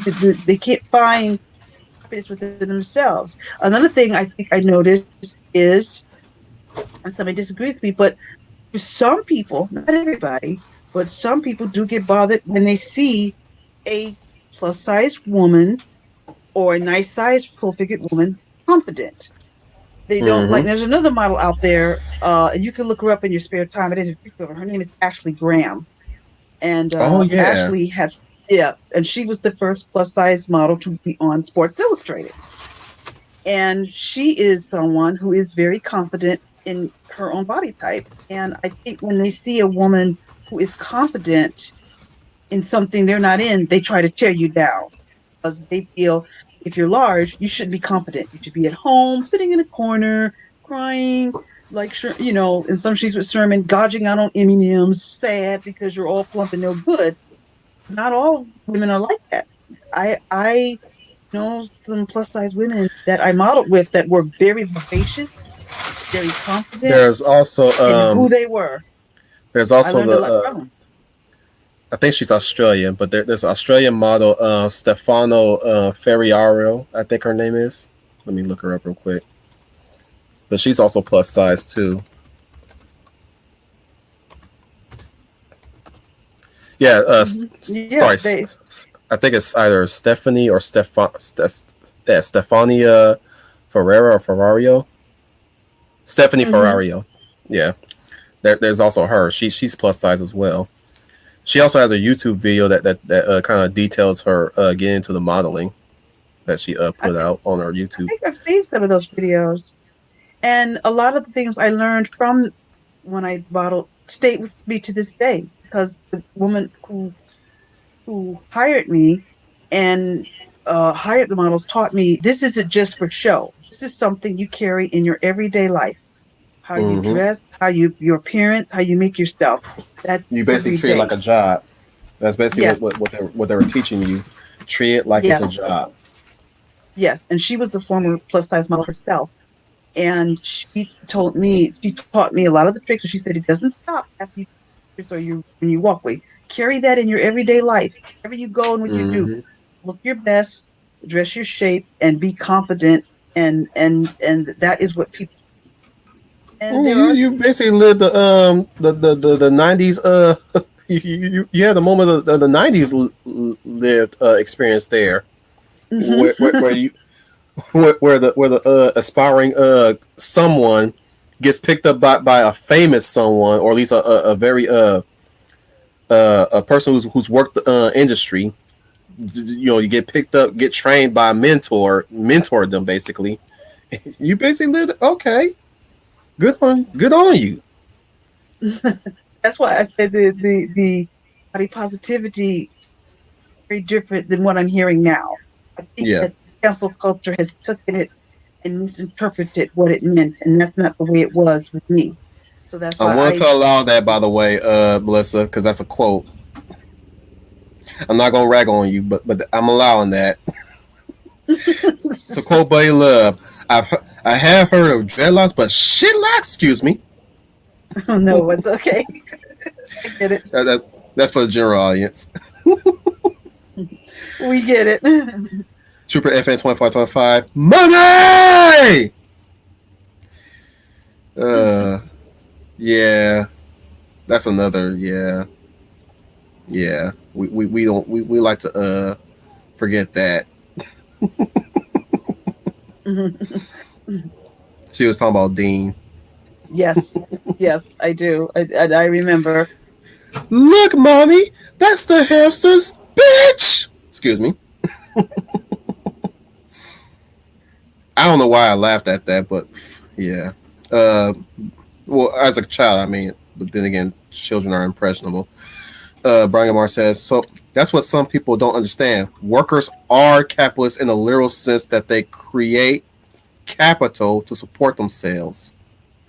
That was my rant about capitalism, of course, and how it works, especially when it comes to the working class. They want to get rid of us too. They want to get rid of the working class. You are aware of that, right? Leaiplussize? Oh, yes, I see that. Yes, I absolutely agree. I agree 100%. I'm noticing that, and I don't really like that much. That bothers Yeah. me.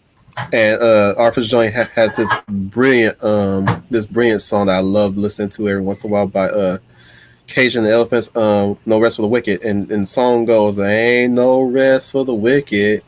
Money don't grow on trees. And here's the quote here. I got bills to pay. I got mouths to feed. And ain't nothing in this world for free. Yep. That's true. Ain't nothing. That's one thing I come to understand after listening to that song. Nothing is for free. That's why I always try to avoid things that are given to me for free. Or free stuff. Digital games on Xbox Live. That's a different story. But as far as like free deals, free commission, no. Free offer from an unknown source, no. Especially if they're asking for my bank account, my mailing address and all that stuff, no. Pay me. Schooner Twin says environmentalists want pollution in our world. Why? So their budgets will go up and they get paid hefty sums for those budgets. Yeah, that's the funny hypocrisy at work there. That's why Greta Thunberg should not even be in the position that she is. She needs therapy. Yeah, she does. I absolutely agree with that. That child needs some. Oh, she needs some therapy. How dare you? How dare you? And and they just, she's so famous for that.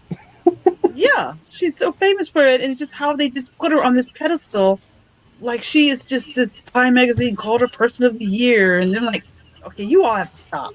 And what disgusts me more, she has her own TV series on Hulu.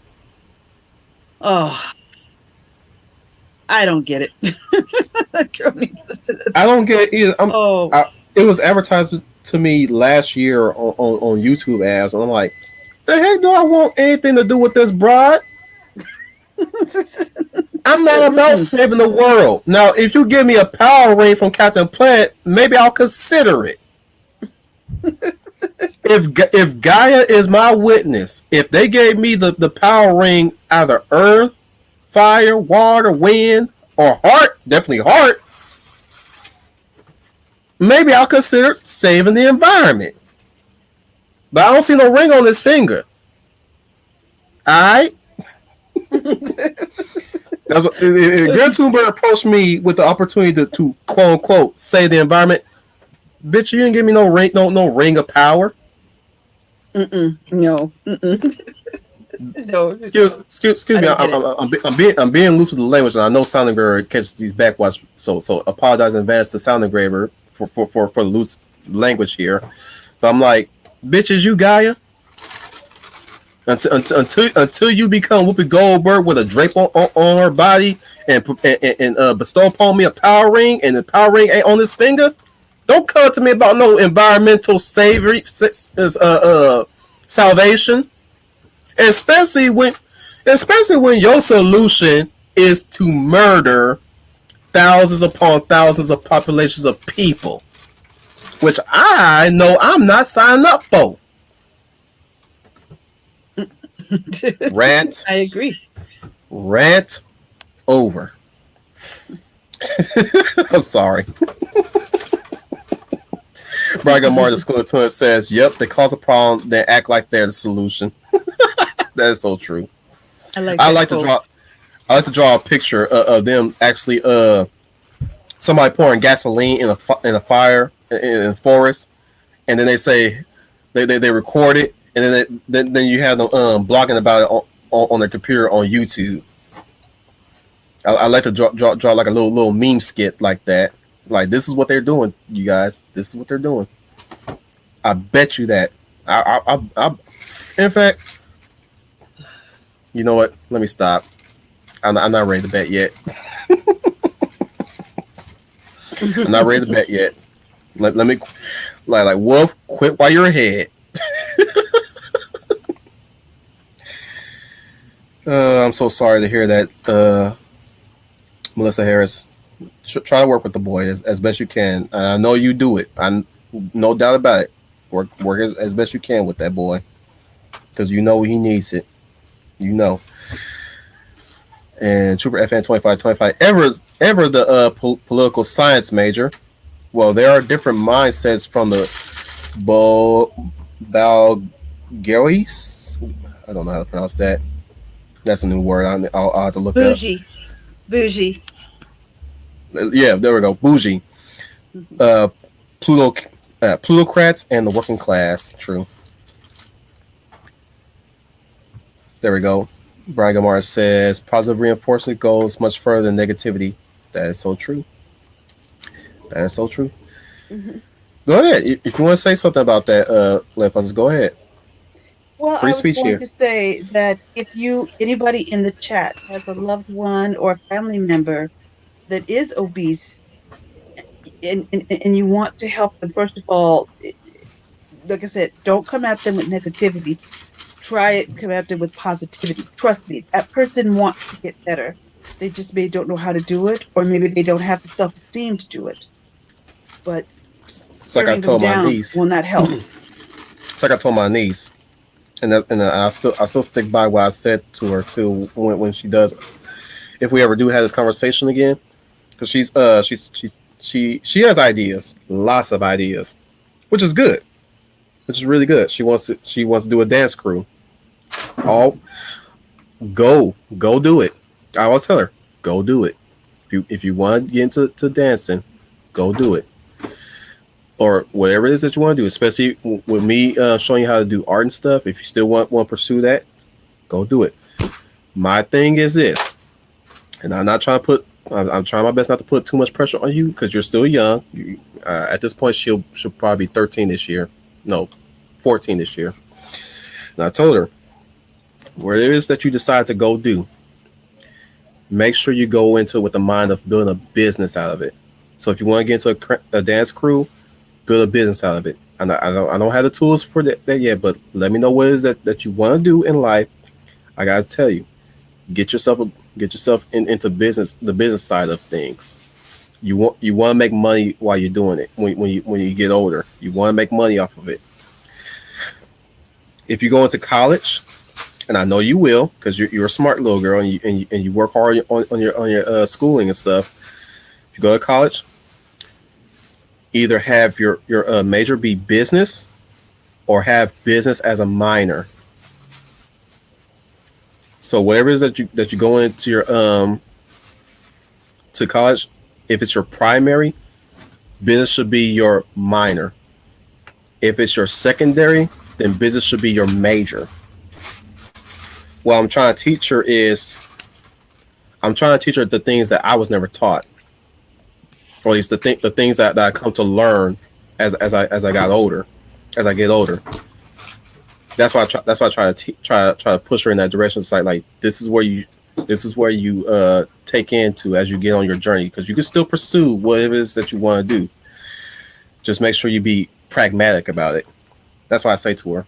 So, with that being said, how would you take that, Leaiplussize? Do you think I was in the right to say that? No, I think it was very. Because I know I'm willing to say like if you say I'm wrong, okay, I won't use that language anymore. But go ahead. No, I think you gave her some good advice because it sounds like you were not coming at her out of jealousy, negativity, but out of love and giving her some wisdom. And And that will guess go a what? long way. The next conversation me and my mom had after I talked to her that night, because she had face called me. I don't know what it is that they were using, but Dual, it was Dual. And she told me after that night she been talking about business. She's talking about making money and stuff. She was like trying to study stuff about business stuff. It's like, what'd you say to her? She asked me, what did you say to her? I said, as long as you know what you want to do, what you want out of life, that's fine. It's always good that you want something out of life.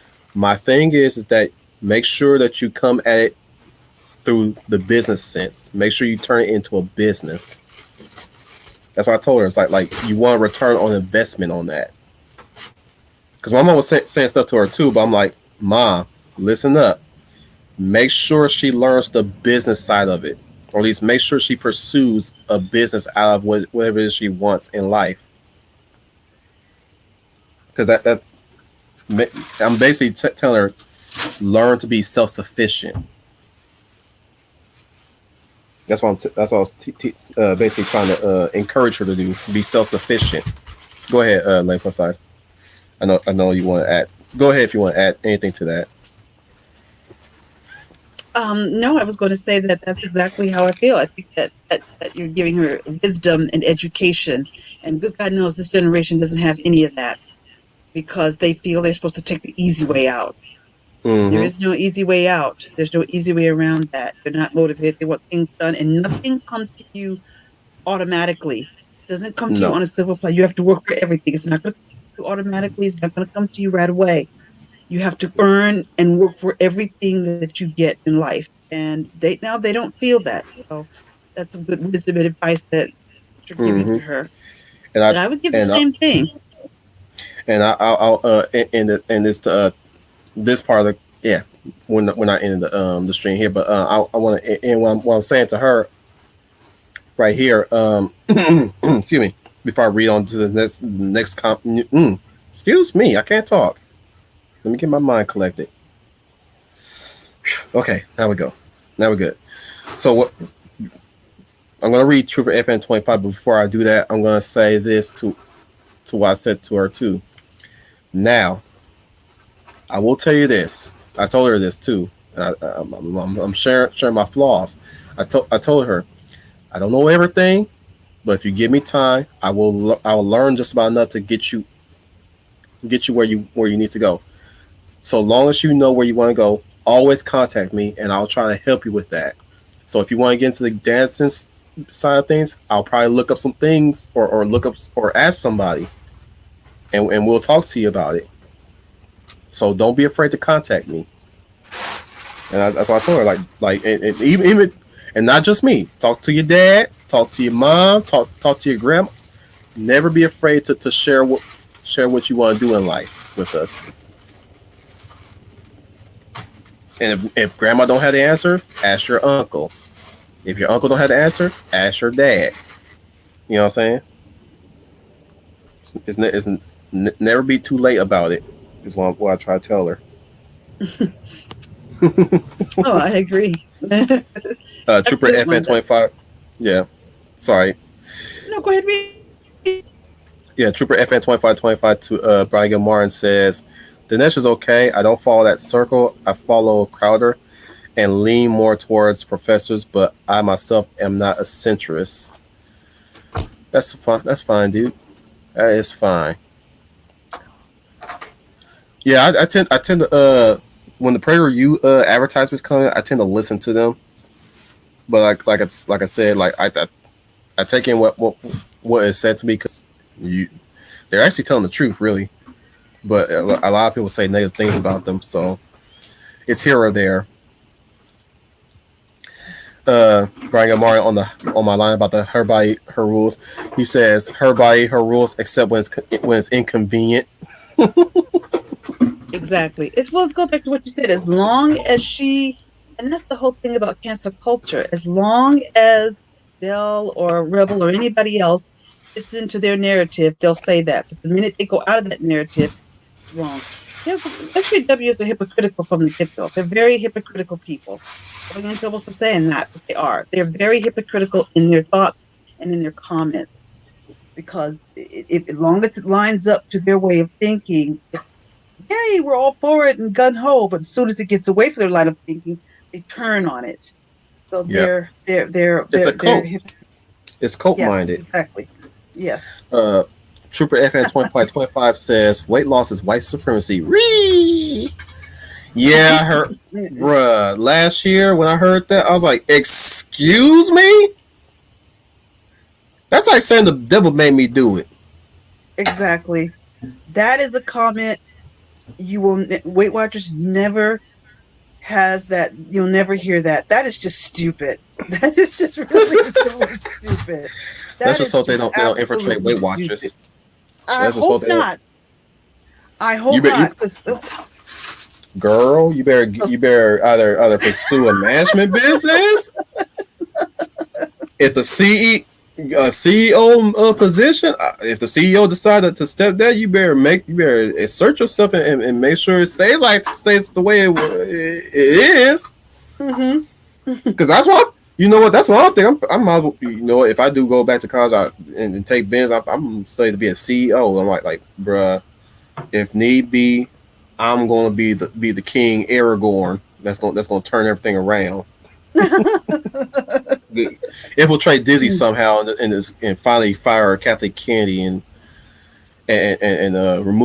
basically remove Star Wars from Disney. Period. And get like here, George. You know what? Keep the money that you bought off. You get your property back. Just shelve it for now. We not ready. The world is not ready for Star Wars anymore. Bring it back when you feel like it's ready, and contact me. Contact me first. Good Go go idea. go to Coca-Cola. Hey, uh, excuse me. What's this whiteness thing? Take it out. No, take it out. We don't need that. We don't need that. Take that out. Go. Bye. Go on somewhere. There's a good passion for you to preach your whiteness and white fragility stuff over there. Go, move, go away. All right, everybody, back to work and respect each other and help each other. Back to work. Stuff like that, man. Well, I've like been hearing you, some well, stuff. I've been I hearing a just lot of stuff. Well, the first thing I would do, unlike you, if I'm there at Disney, is we have to get rid of the Wicked Witch of the West, and then when she's gone, I will present her broom to you. Will to let you know that we have gotten rid of her, and then I would try to ding dong, the witch is gone. yes, that's what everybody would say, and then I would try to slap reality back into Kevin Feige because I feel we're losing him a bit. In fact, I think we've already lost him Yeah, and I would have to sit yeah. down and do a serious talk with Kevin Feige. Kevin Feige, because If he everybody's if he look. look, I can imagine that we be in the office, right? Excuse Mhm. me, Kevin Feige. She's the black woman. You listen. I could have sworn the rule is you listen to black voices. Okay. Yeah, exactly. Because everybody has forgotten that Feige has gone woke. It's just he's being a little snake in the grass about it. It's not to the extent of Kennedy, but it's coming. I keep warning Mm-hmm. people, it's coming. Phase 4 is phase woke. And you all are calm about this because you don't see it as great as Star Wars, but it's definitely coming. Everybody's forgotten that at one time he was normal, but he's not normal Yep. anymore. He's like Sauron in Star Wars. I mean in the Lord of the Saruman. Rings, Saruman, who was once a good wizard, became corrupted by the ring, and that's when he became what he was. Yep. And so he was a Even good wizard JJ at is one like time. that too.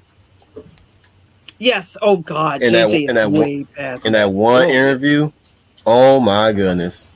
When he said I come here and the whole thing is so effing white, and I'm sitting here and I'm sitting here and I jump out myself for a bit, right? I jump out myself and I'm like, you know something? I really wish I was there when he said that. Because if I heard him say that, I would have looked at him and said, and how is that your problem? Yeah, what is that supposed to mean? And let's put it on to me. And how is that my problem? If the whole Oscars and whatever award show that you've been in is so effing white, who cares? Who cares? Because I'm gonna tell you right now, whenever time I looked at these award shows, I saw Denzel, I saw Morgan Freeman, I saw Janet Jackson, I saw Angela Bassett. I even saw Mariah Carey with her light skin behind. I even saw who else?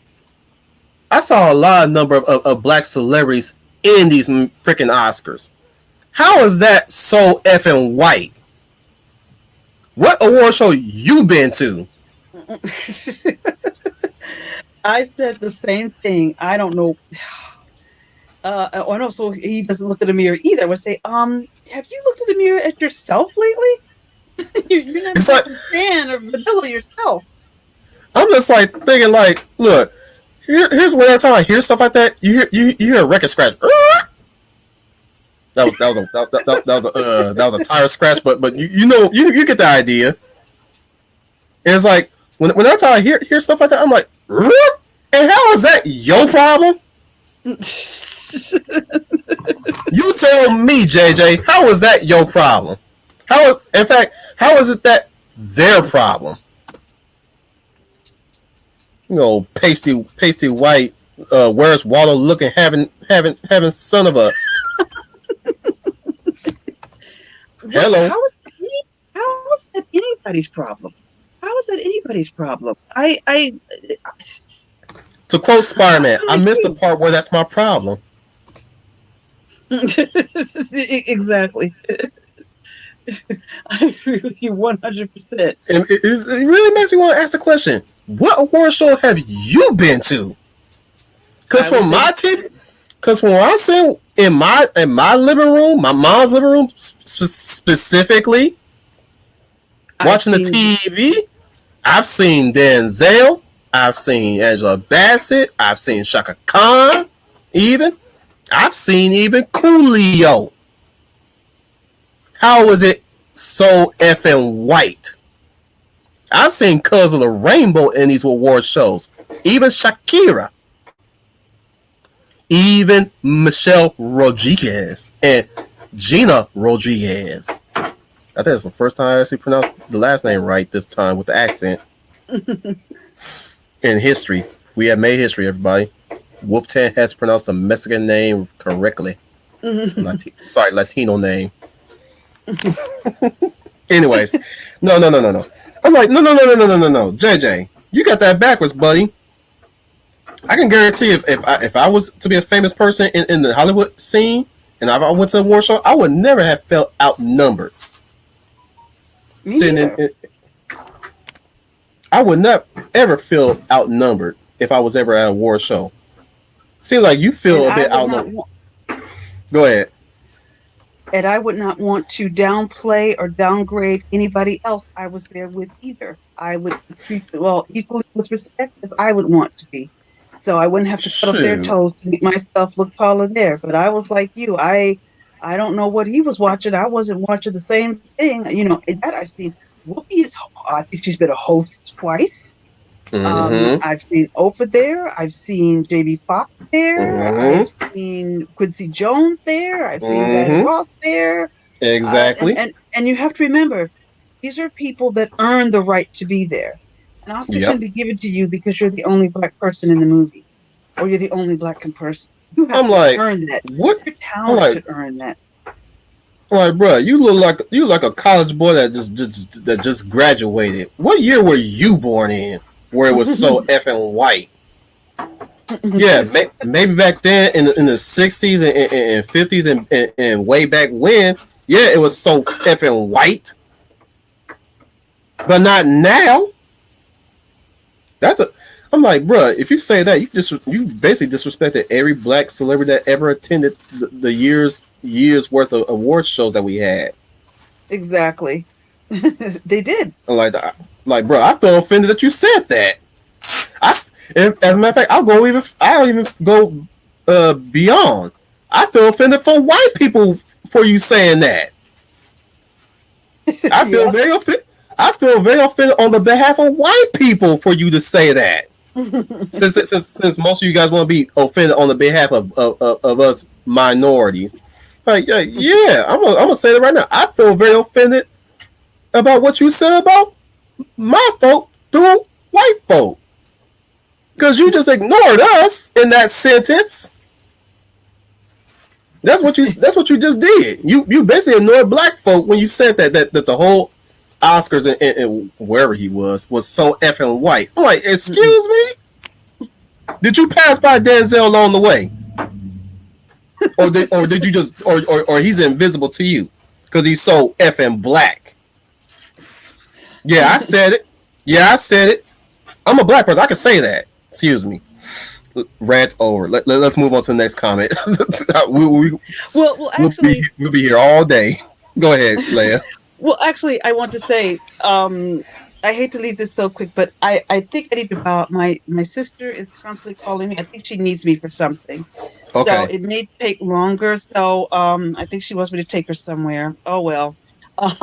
Kick it in. Well, I just want you just you to get your thoughts out and basically explain your side of things on the body positive movie, because we were planning this and it did not happen, and I'm glad that that had happened.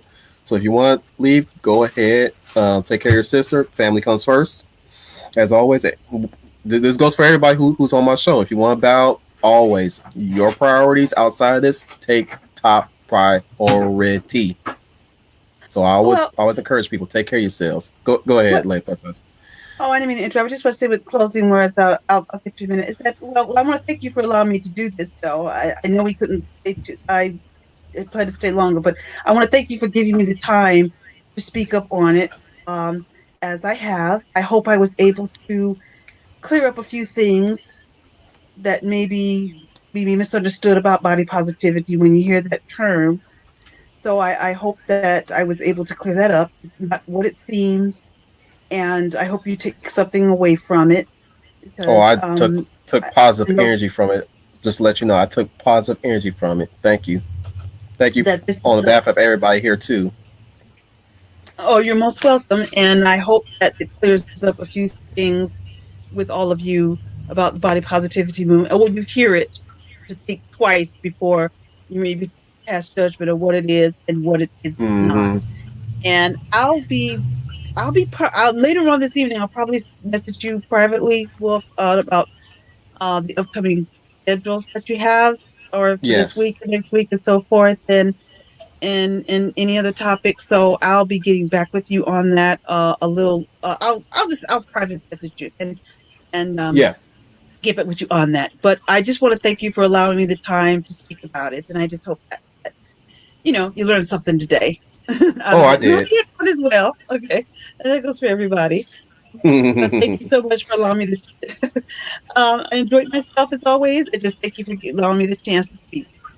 All right, you take care, Leaiplussize, and You say goodbye to Leia about everybody. Go ahead, say your goodbyes. Goodbye, everybody. I hope that you all have learned something about body positivity, what it is, what it isn't. Take it with you. And hope you enjoy the rest of the evening with Commander, because I'm absolutely sure he's going to entertain you. And I hope to be back with you. I hope to be back with you soon. All right. All right. Take care. Bye-bye. Bye. Bye. All right. So with that being said, everybody, I'll definitely continue this. We'll call this section the fun section, where I'm going to read your comments and basically say my piece about them, as always. Starting with Brian Gilmore with his quote from Arnold Schwarzenegger. He says, "You do not count until it hurts, then you count." Schubert FN 2525 to Melissa Harrison Sons. Just observe and take an interest. Is the things he likes. Reinforce that. Ask him when he would like to be thanked, and encourage and stick to that. Basically, yep. And I see that Melissa has thank you for the advice as well. Arthur Joy says squats. Yes, especially soldier squats. Do your soldier squats. You play Final Fantasy VII, I assume. You know what soldier squats look like. Yeah, do some squats. They really help with your legs, especially if you want to get back into walking. So if you're not walking, you better do some squats, man. Keep those legs strong. I believe Air Gear is the first time being here, or he's probably his second or third time, but welcome to this show. And he says, I'm struggling to find a crypto wallet. I would like, if you're still here, I would like to hear some context there to that. FN2525 says, it's good. Also look into Clinton Cash. I probably think I know the context to that. Yes, he does make fun of everybody. He is funny. I just kind of fell out from him. It just puts like this. I tried to stick around as long as I could with his midnight screenings, at least until the change channel thing happened. It's just not. It's just, let's just say it's just not as funny without his friend Jake, which I know the drama behind that. There's some drama, which is why he was after a while he was no longer there. Sadly, sad that had to happen. Drama is always affecting such a good thing.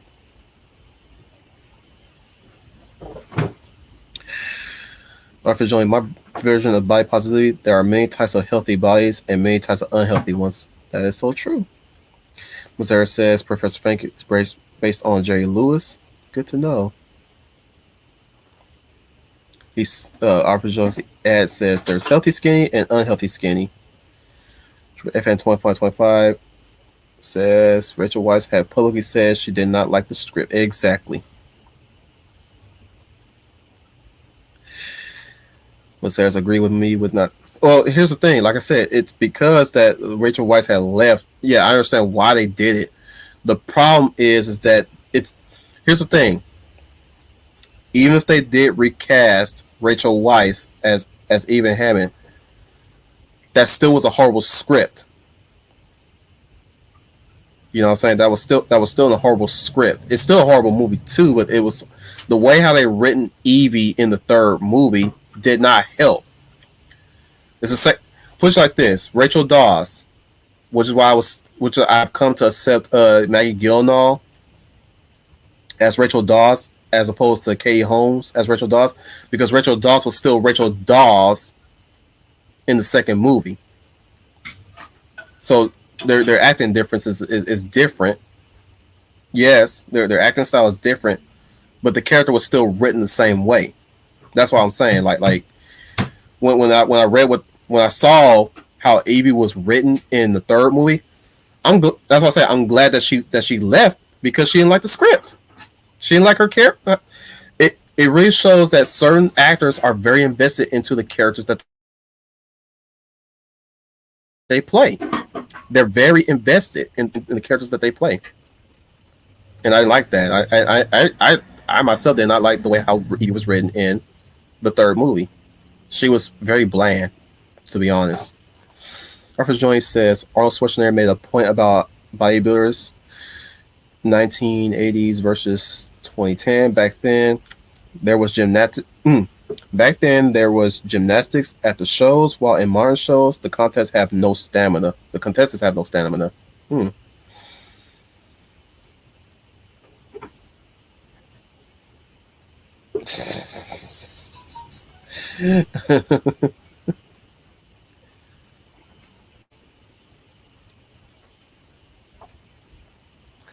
Said Buddy is technically her grandson. He's a clone of her grandson. I don't know who you're talking about.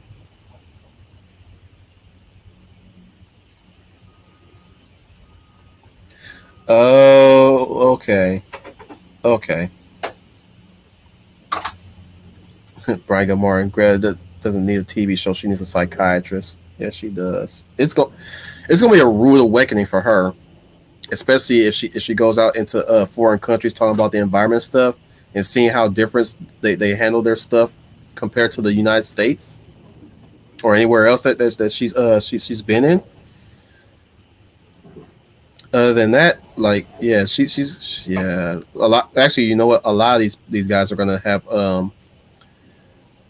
huge amounts of faux PTSD as to real they'll go mad for the realization that once they find out that everything that they've done is all for naught. Yeah, it's gonna be like the instrumentality effect in Evangelion. Let's just put it like that. On a grand scale, once they all finally wake up, and that's my prediction there.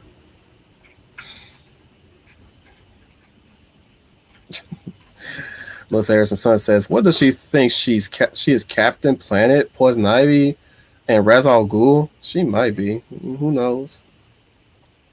Here's the thing: Ra's al Ghul has the ambition to do it and the manpower, which I respect. I don't agree with him. I respect it though. He makes some good points too. A Swede wanting genocide. Are we back in the 50s through 70s? Apparently, yeah. I could be taking her out of context. I could be getting her wrong, but there was, I think there was moments. Well, here's the thing. It's been quite a bit of a recurring thing with these so-called environmentalists. They always had the solution always boils down to lower population. Every single time, if you ever listen, if you ever even stop, which I'm pretty sure you guys don't want to hear what they want to say, but it's always at times when you read their articles or read their blogs or wherever it is that they choose to speak on about the environment, it always boils down to killing a huge number of people to quote unquote save the planet. If you ask me, that's villainy. I bet you they also agree with Thanos in Infinity War.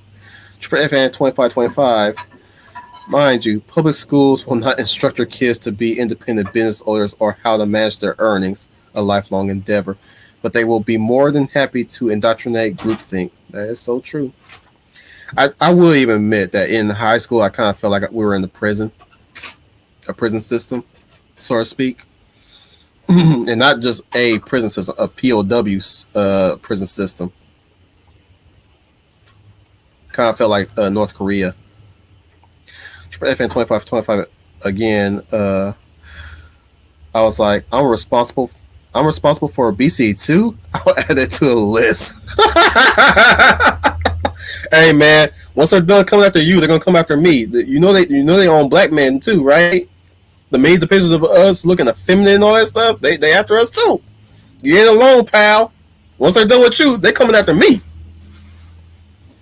Oh, they gonna say black men are the abusers of black women. That's why they're obese. Prove me wrong. Change my mind. That's gonna happen. Trust me. Scoring Tuna says, if you become Disney CEO and dissolve the company properties, make Pixar / Marvel Cinematic Universe / Lucasfilm / 20th Century Fox / Disney Animation all independent again. He also continued, I bet we're going to be getting some great film because they would all be competing again. That is so true. In fact, I'll do you one better. I will actually have 20th Century Fox start their own animation company and hire Don Bluth again to get back into the fray. That's all I would do. Don Bluth been in retirement too long. Let's pull him out of retirement real quick for a spell. We need anime movies like him again. From him again. Ryan Martin says, these fools what their insecurities to be everyone else's problem. Screw that, I say.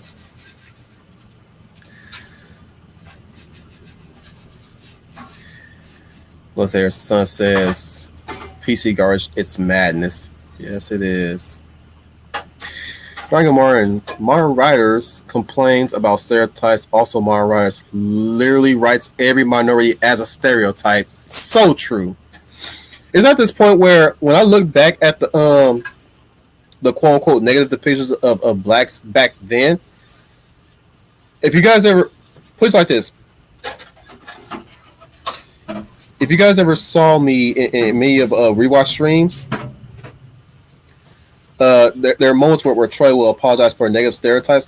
And I'll tell Troy, I like Troy. There are no stereotypes here. Why? Because this is true to life. You see a black man in back then being portrayed as a thug in the bad guy side. That is true to life. We do have gangster thugs in the black community. aggressive with guns in their hands, that is true. That's not a stereotype if it's the truth. Unfortunately, the blacks that are depicted now are stereotypes. Because I'll tell you why. I'll tell you why. I'll tell you the difference of what's a stereotype and what's not a stereotype. A stereotype is just that, a stereotype. Basically, they're put in just to fit a certain fundamental mold, if you will. So, put it like this: a black stereotype will be everything that they're doing in the story is all because they're black. That's it. Nothing else to it. It's all because they're black. So, say for instance, you go into a black house, everything is either African or just basically African or Black Panthers all over the place, right? Everything. That's what I mean when everything that they do is all because they're black. They eat chicken, all because they're black. They sleep on a bed with Tupac's face plastered on the blanket. It's all because they're black. You get what I'm saying? That's a stereotype. Even what they have to say, it's all about their black. Everything they say and do, it's all because they're black. Nothing else. No other motivation. No altruism, if you will. It's all because they're black. Same thing with Mexicans. Now, granted, Mexicans are so heavy cultural. Make no mistake about that. So when you see things that are Mexican based, no, that is true. I've been in Mexican houses. I have friends who are Mexican. I've been in their houses. Everything you see displayed on TV is exactly true. The crosses, the beads, same thing with black people too. That was back in the 90s though. Maybe they have their own nation. They have their own Mexican flag somewhere. Yeah, that's true. That is true. But no. Sometimes it's all because there's this. Same thing with a homosexual. Even though there has been some worse depictions of homosexuals way back when, due to the fact that they're gay. Now there have been positive depictions of homosexuality back then too. But there was also indicators to let you know that the person is gay. But the person can actually function outside their quote unquote gayness. That's what I mean by positive depictions of homosexuality in the media back then versus how they are now. It's like they're trying to make them into worker ants. That's what I mean by what's a stereotype and what's not a stereotype. If the stereotype, if the individual in the story is working like a worker ant, that's a stereotype. If the character is working outside the ant hill, that's not a stereotype. So yeah. So if you, that's why I told everybody. That's why I tell everybody. If you guys want to write something that's outside your wavelength, your culture and all that stuff, write them as they happen to be, not as they ought to be. Now you do need to do the research though. You do need to do the research, but write them as they happen to be, not as they ought to be.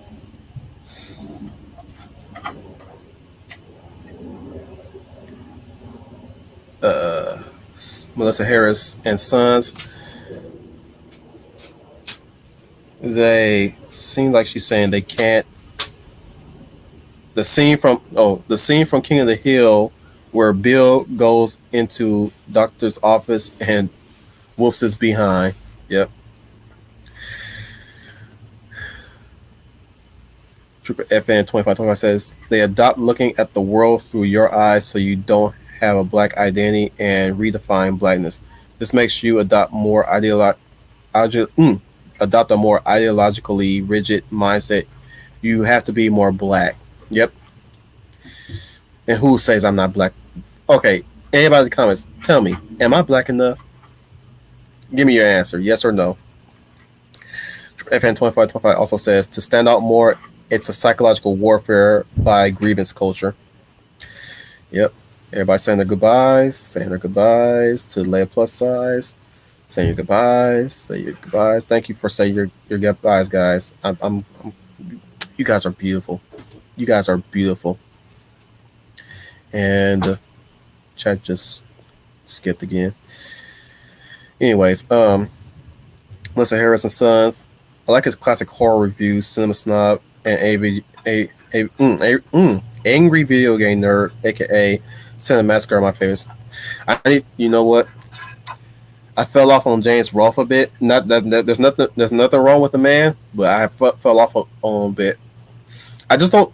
I'm not too taken to his format, and I know why his format has changed due to our current situation with the with the plague. Um, I just hope that at over time he can finally get back to his usual format with his friends or at least his coworkers, if wherever the relationship is. Trooper Fan 2525 says you could easily have renamed Evie as her sister and had a similar effect, like the character is just there. It's very flat and generic writing. That is so true. Yeah. See, that's what. See, versus what I said about Another Professor 2. Yeah, that should have been his. That should have been his sister-in-law, not Evie. As a book, in fact, that should have been his sister-in-law at that book club as a book club owner. That's what. In fact, she should. They should have written her as a sister-in-law, writing their escapades and getting rich off of it. I'll take. I like that idea. This is just me taking it further, as I usually do. You guys know me. When you guys present me an idea, you know I take it further. I'm the idea guy. It's natural. It comes natural. Scorn says, turns out Superman's worst enemy wasn't Lex Luthor, but J.J. Abrams. Yeah, that he needs to go read a book. Let me tell him that. Just go read a book and learn how to write. Read a book on writing. There we go. Read a book on writing. The right kind of book, by the way. Magamar says, when it comes down to saving the planet, the solution is always more dead bodies and more government. You're so right, dude. You're so right. It's going to kill a majority of people to save the planet. Bet the first ones on the chopping block are those who stood against the SJWs, liberals, and so on. Fists raised. Come on and get some. And he also agrees with my Don Bluth rehire. Yep. Yeah, I would have Don Bluth come back working with 20th Century Fox to do that their animation branch, because I know 20th Century Fox. I think 20th Century Fox did have some animations too at one point. I could be wrong. Arthur Jones says, Don Bluth movies are great. I love Anastasia. In the dark of the night, evil will find you. Yes. Definitely. Skeleton says, Greta says her generation will define the future. Her generation cannot even decide what bathrooms to use. They hate Tide pads and so on. Yeah, I heard they were trying to remove the male and female signs off the wall because they want bathrooms to be gender neutral. You guys are idiots. There's a reason why there's supposed to be gender roles in society. Telling some, Hillary with the whole "it takes a village to raise a baby." Excuse me. What built a village? Man and woman when they gave birth. That's how you could say it take. Yeah. I hear you, but it took man and woman to build a village. Excuse you. See yourself out of that. I'm starting at this point. I'm a strong advocate of never cheating. Just break up or divorce if you want to pursue another person. But I'm sorry. I could kind of see why Bill would want to commit infidelity on that woman. That woman's crazy. Hillary is crazy, guys. She a crybaby too, so I didn't vote for her because she a crybaby. I don't want no crybaby in office. How you gonna handle world governments or other governments that are opposed to our government, or these other unions that are opposed to our union, and you cry all day, cry baby. I don't want no crybaby in office. If I want a woman that don't cry all the time. Quit crying. Do some push-ups or something. Anyways, Ms. Harris says, "Sir, Static Shock is BLM propaganda. Static Shock original involved him being bullied and chased not to kill his bully and at a gang. Yeah, they're taking Dwayne McDuffie's legacy and they're ruining it. They ruined it. They murdered it. They murdered Dwayne McDuffie's legacy." Trooper FN 2525 exact to school to exactly, which will make things worse. So they'll hand more personal freedoms to the state. Ragamar says there's no such thing as black enough or not black enough. That's so true. What's the Harris taking the comments a bit? She's in the lead, guys. Come on, guys. Win the race. No, I'm kidding. I'm not trying to put you guys together, but she says my grandma is full-blood Cherokee and she married my grandfather, an Irishman. She also says my dad, Robert Foster, then married my mom, who was of Jewish and German descent. She adds as well, I'm sick and tired of everything being about identity. It's not going to go away anytime soon, guys. I will say that it is not going to go anywhere anytime soon. It's so ingrained into a huge number of people and a huge number of youth that it's going to bleed in to just about everything. That's why we have to really steadfastly be the Japanese. Basically, take pride in what we love and take pride in what we enjoy and guard it safely and guard it steadfastly.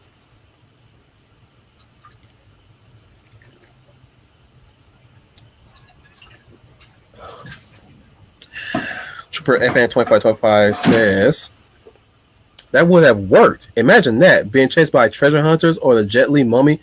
And she says, so what's going through your mind? O'Connell says, you're being serious right now?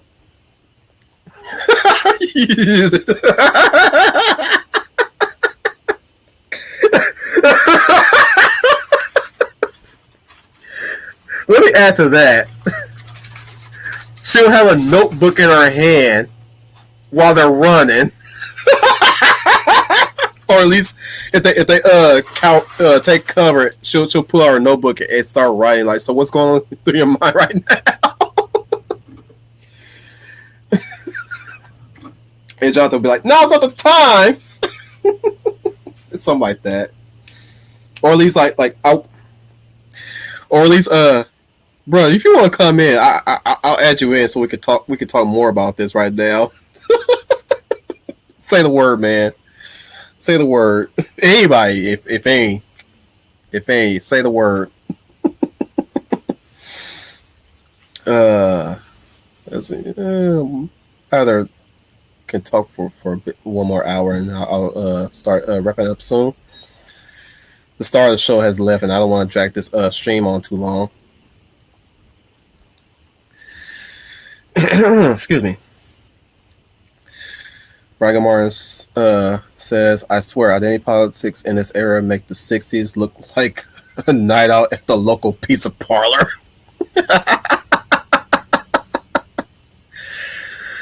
Bruh. They're trying to make everything go back to the 1960s so that they fit. Again, it's not about that. It's about power, as we always say, too. But while I am trying to point to you, or at least while I'm trying to point to everybody, it's the fact that excuse me. It's the fact that they want to rush. It's like that dopamine high that they want. That's basically what that is. It's a dopamine high. Trooper, I'm gonna link the stream for you and MeWe.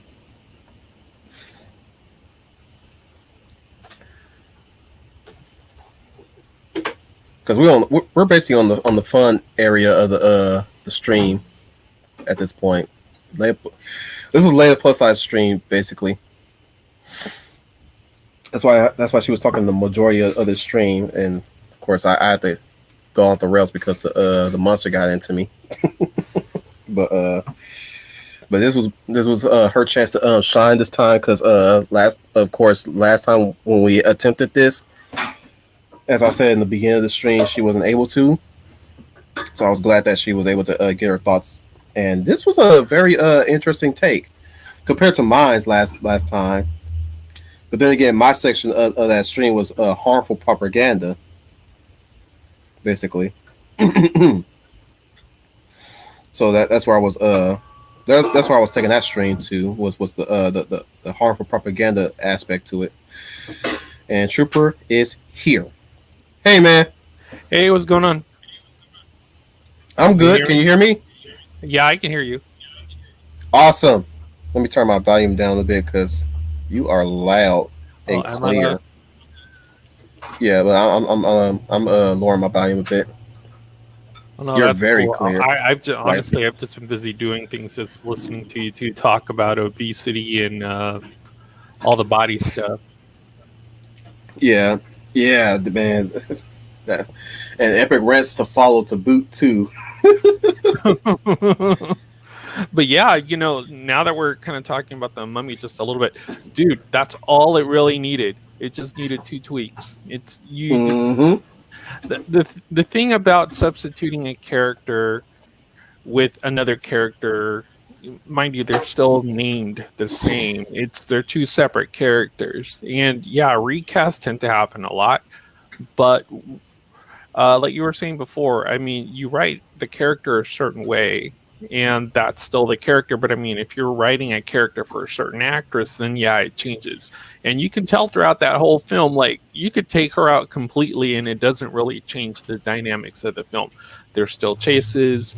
There's still some comedy relief. You still get Yeah. Brendan Fraser, but I mean, as far as the Evie dynamic, if they really wanted a female character, they could have just plugged her in. Hey, she's the opportunistic sister on Evie's side. We've already met Evie's brother, so In it fact, could easily be seen as that just happens to be a family thing. They all just, for whatever reason, they're all profiteering off of what's going on right now with all the treasure hunting. So, mm-hmm.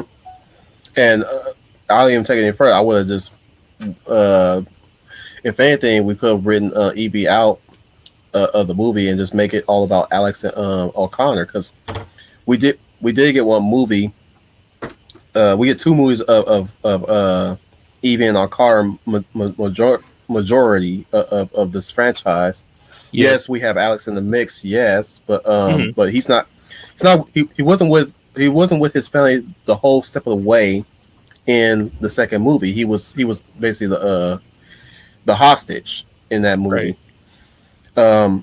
The third movie should have been about him and Alex. How the relationship works now. Now father and son are working together. I would have written it that way actually, if need be. Like we didn't really need Evie. It's like we had Evie and O'Connor. Now let's have O'Connor and Alex. Well, what tends to happen in a lot of these like film trilogies, or when you start subsequently world building, is that you get so busy into building the world that you're not building the characters along with it.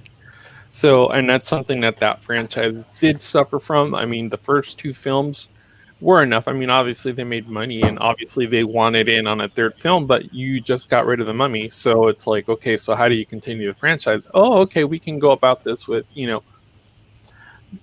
throwing the Asian market in there. That actually Yep. worked very well. That worked very well. My only issue is that this is so late in the game, so there has to be another reason why they're still at it. And then, of course, again, you have to develop these characters along with it. We can't have the same movie three times over. The first two times, yeah, that's fine. And the second time really was more of a little bit more in depth of what had happened, in quote Evie's past life, if you will, and it was a decent setup in the first film for a subsequent Scorpion King film. So I mean Yeah. that worked out pretty well. But then we saw that they went from comedy relief to just comedy shtick, which was something completely different. Yeah. Exactly. One of the things I didn't get to tell Leaiplussize, because I've kind of been in my own little head bubble doing other stuff today, is that when it comes to obesity, it's not always necessarily intentional. It can be genetic. It can run in a family. It could be due to a diagnosis, which she alluded to, and that's kind of, even with the injury I had earlier this year, it just kind of put me in a space where I have to be a little bit more active. But I mean, I told you, like, the stuff I'm taking, it doesn't make me very active. It makes me lethargic. But it could also be, you could have a slower metabolism versus someone that has a very high metabolism. I tend to always be on the high side, so I mean, I can eat neat, but eventually catches up with me the moment I start sticking diuretics into my system, like caffeine and stuff like that. But yeah, Yikes. going back to that scene, yeah, that would have been perfect. I mean, you're getting shot at, mummies coming at you from all sorts of ways. You got bullets, freaking spraying, dust in your face, and she's like, "So what's going on in your mind?" And he's like, "Really? Like right now? Like we're being shot at." So, Oh boy. the whole run. Okay, You can't even he's writing down. Run what? Oh, you mean run? And they start just bolting.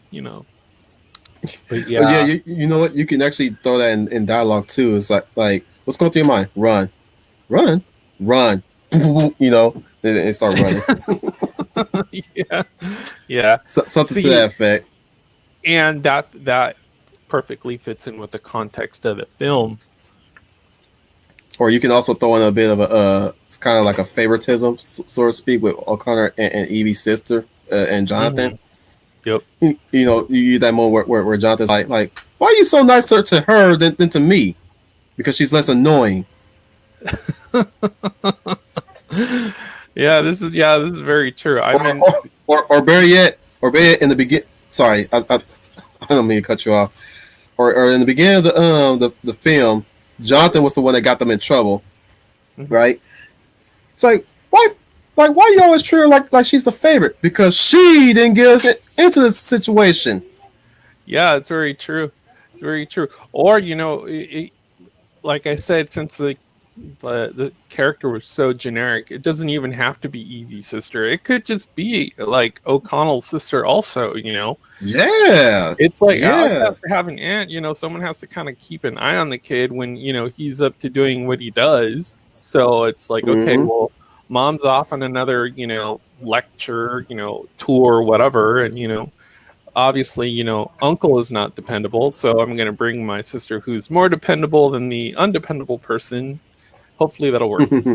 So yeah, hope for the best, basically. And that would work too. I mean, it could work either way. I mean, when you start to world build, you start building around your main character, and then everything kind of starts to kind of fall together. But especially if you already know the franchise, you almost kind of have a grasp for how the style will work. So you can kind of play with it and then figure out what works, what doesn't, and then just write off of that and just keep writing out your outline. What's even sadder, they had a template before they made a third movie. They had the movie cartoon. Yeah, you know what? I had completely forgotten about it because it's one of the few things I don't own in physical media. But yeah, like even Rachel was saying, I read the script, didn't like it, and I saw the film, because bargain bin. I was like, okay, well, if she didn't like it, I probably won't like it, so I'm not gonna go right out and get it. So I pirated it. Yeah, and then I watched it, and I'm not afraid to admit that I pirated it. I was like, I'm not sure about this, so I might as well pirate it. And I was like, well, you can find media almost anywhere now. Actually, I mean, the internet is just so vast if you know what you're looking for. I'm trying to remember. Did I see it in theaters? That one I didn't see in theaters. That definitely not. Know what? I definitely did not see that one in theaters. I saw the first two in theaters. Yeah, I think I did saw it in theaters, and I was not too happy about it. Yeah, I saw it.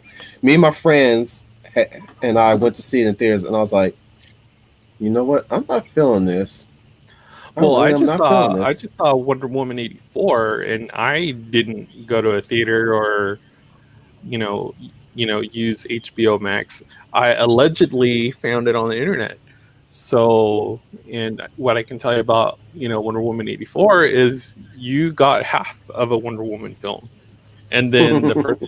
Yeah, I mean, you did get a Wonder Woman film, but it feels like there was, because I know there were reshoots, so it feels like there was already one storyline. They looked at it, they're like, no, you got to do this. So it's almost like they kind of just added.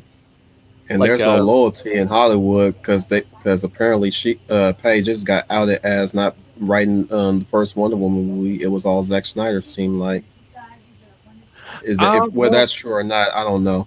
It's kind of hard to say because when we talk about Patty Jenkins, you got to remember, she's not a neo-feminist.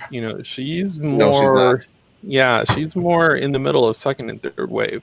So I mean, for all the really tilted reviews that are on YouTube regarding Wonder Woman, I'm one of the few people that actually gets it, and I get it because not that I studied feminism in depth, but coming at it from a literary perspective, I'm like, okay, I definitely see what she's doing here. Like, this film actually does have phases, especially if you're a woman or if you're a young girl. It's going to resonate at one point, but it's not going to resonate right off the bat. You have a maiden mother crone dynamic where you have, Diana as an Amazon princess who then matriculates into being a she's not a full demigoddess yet, so you could call her just your ordinary hero with superpowers, and at the very end of the film she becomes the god killer, so she's transcended. So there's that. Yeah, so there is an aspect to that film that if you know what you're watching, you get it, and a lot of these dudes don't because they don't necessarily take that into account. Exactly. So for me, I just wish it would. I kind of wish it was just like the animated film. What was it? I don't remember. Because in the animated film, there is that kind of like it's the mandate of Hippolyta. The reason why the Amazons were formed was to make sure that man's ambition don't go overboard. Basically, it's basically what a woman's position in the relationship is to temper the man's ambition, which is not to say slap your hand and say no, you can't do that. No, it's to say, honey, think about what you're doing, slow down, stop, consider what you're going to do, because if you do this, there's no telling what can happen. Now, are you sure you're okay with going about this? The husband says yes. All right, I'll still follow you, but know this. I will not leave your side. I'll help you to the best of my abilities. Even when the man is wrong, the woman is still there to build him back up. Yeah, because that's what they're there for. That's what the first movie was kind of been about, the way how the Amazons were formed. In a way, it's like a husband and wife situation with the world of man. Unfortunately, over the years, the Amazons have become kind of I wouldn't say third wave feminists, but like second wave actually. Whereas they still respect the man, but they're gonna let them have it when they're very displeased. Well, so you get a little bit of that between Diana and Steve when they go into America and all that stuff. Not Steve leaving her around away from her mission and all that stuff. It's more he's there with her. She's investigating. He's helping her here and there. Well, quick question: did you even watch the animated Wonder Woman movie that came out in 2009? There's a few. Gosh, I do tend to have a lot of DC animated universe, but it depends on which film you're talking about. It's the one that came after. I think I have Crisis on Two Earths. At the back of I'd have to look. I'd have to look at. I would know it. I would know it based on the title. I think I'm only behind maybe one or two Wonder Woman films. I think it was like Wonder Woman 77 is like the last one I tend to have, and then there's It was 2009. Yeah, so I mean, if you look at the film versus the animated film, in the film, I mean, just from a feminist perspective, if we label the Amazons and just switch the label to feminists, what you tend to have is that the feminists, if you will, are very suspicious of men. So Mm-hmm. you have someone like Diana who's willing to leave her comfort zone and explore the world of man. And in doing so, she learns that not all men are the same. Yep. And yeah, and I mean that is, for you know as almost a subversive tenet to, teach, young women that, hey, you know what, not all guys are dirtbags, not all guys are douchebags. There are guys that have strong opinions, and there are guys that don't have any opinions at all. You just have to make up your mind what works for you. That's it's a good message. It's not a bad one. Yep. It's actually, it's Here's a um, here's a line from the 2000 here's a line from the '09, excuse me, the '09 anime has said one time. Um, one of the villainesses was not Cheetah this time. Well, Cheetah appears at the end of the movie, but one of the villainesses was Persephone. right. Yes, her name was Persephone, and she Yeah, turned yeah. traitor due to Ares' influence. Mhm. However, and this is a big however, um, she explains that what Ares says is actually true, which is I don't know they don't really say what she and Ares was discussing, because she was always a guardianship in Ares' cell, because they had Ares depowered in a cell on Mhm. their island, and they trade off. But she was the main one that he spoke to, but they never really Yeah. never really explain what is it that he told her to get her on his side. But Hippolyta ends up killing her. Well, not necessarily killing her yet, but like she was already at death's doornail. Mhm. And they had this. She Hippolyta argues with her. She said she said, I made you guys strong. I taught you how to be warriors. Yes, but you rob but to that end you robbed us of families, of fathers and sons, and husbands. Who Mhm. are you? Who are you to decide that you get to have a child and not us? I made the Amazons warriors. Yes, the Amazons are warriors, but they're women too, and that's where she dies. And I like that. I like that argument she threw back at Hippolyta, which she calls her out for being a hypocrite Mhm. before she dies. Yeah, check if you get a chance to do if you can track it down, check it out, because dude, they Yeah, I'll have reprinted to. it when the first Wonder Woman movie came out, and I got it for $14 at that time. I was like, "Ooh, bargain!" Like, this is way before we went to me and the wife went to the theaters to go see that movie. I saw that at Target on sale. I was like, "Ooh, bargain! Give me Yeah, that right now!" yeah. With any Like this is my DC this is my EU, favorite Wonder Woman movie, anyways. I'm about, bruh. Now that you got, bruh. I'm yeah, sorry. there's like I don't mean to five talk over people you. watch. I'm just getting excited right now, because like now that we're talking about Wonder Woman, I'm excited to play that movie again right now, so Yeah, badly. so to the five people that are Go watching, ahead. my advice is, if you're into DC, definitely keep up with the DC animated universe, because that's one of the few franchises that hasn't really made a lot of compromises in terms of storytelling. They're still telling stories. They're not they're not pushing an agenda. I mean, there's still some people there that love the graphic art, so they're not like, you know, you know, uh, well, with like critical race theory and uh, grievance studies, this tenets of, all women must be believed. Well, yeah, Mm-hmm. who would be against that? But I mean, the more you read into it, the more you find out. You can't just take everything at face value. If you do, I got a bridge to sell you. Exactly. So yeah, so it's still one of the few franchises that if you do want to invest in, almost like the Star Wars EU, that's something that definitely is worth, at least your $14. Um, Mm-hmm. I, and that's the thing. Like a lot of these, well, it's also good material. I mean, a lot of this stuff just sits on the shelves to the point Yeah. where it goes on sale, and that's usually the best time to find it. Or like I do, just buy used media, from like the chains that actually carry it. Melissa Harris was saying, I miss Wonder Woman in the Amazons being made of clay and brought to life by the Greek gods. Like a lot of these storylines have been resuscitated over and over and over again. So some remember, Melissa, thrown out. I will say this. Remember, Melissa, only Wonder Woman was made out of clay, not the Amazons. Amazons were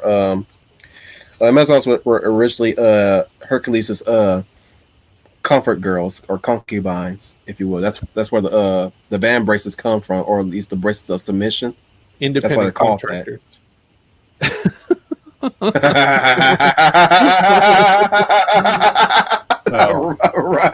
Right. We have to be very colorful with our words now, because they want to be seen as respectable employees or respectable business women in that kind of field. Which in some aspects I can respect. Mm-hmm. In some aspects I can respect. You're making money off of it. Speaking as a practicing libertarian, you're making money. That's your prerogative. Who am I to judge? Don't try to force me to respect you, though. Respect is earned, not given. Oh, absolutely. And and that comes from, being raised, with values that come with having a meritocracy. But what we're seeing is that we're already shifting to, consensus, as far as, groupthink and stuff like that. But I had made a comment earlier that I'm not a centrist. And, just to kind of expand on that, especially with these films, it's you have to have an opinion. Because if you're a centrist, you're basically saying that you don't have any opinion at all, that you're willing to compromise. I mean, and if you're willing to compromise, then you don't stand for anything. And with these franchises, if you're willing to compromise, they're going to give you a film, but it's not going to be the film you want. So it's kind of like what's going on with, the Kathleen thing and the Star Wars thing, and people are just downvoting everything. I'm like, yeah, I get that. But you can't just downvote. I mean, you got to call these places. You got to write these letters. I mean, now that we're talking about the stuff, and Leia is saying she was a model in the 90s. Like in the 90s, if something was going on with something that you didn't like, you wrote a letter. And you wrote these movie studios or whoever was in charge. You wrote to them and you told them, hey, you know what? I don't like what you're doing. Signed, John Smith. And you don't see that now. You just see mean tweets. So this is what mean tweets. Yeah, this is what we've devolved into. We now go from a strongly worded letter to little emojis. So we've gone, back down to pictograms. So so I mean, it is what it is. It is what it is. So yeah, one of these days I'm gonna ask Age to teach me how to clip, because you gotta do it. And I'm really excited about how this community has, started to take a little bit of initiative as far as, with like the fixing of the dark universe. And then, you and Leia really touching on topics that are very relevant, and they also hit on what you're seeing in the, were you there for Glory? Or we watching Glory? No, I wasn't. So just to recap, what I said, because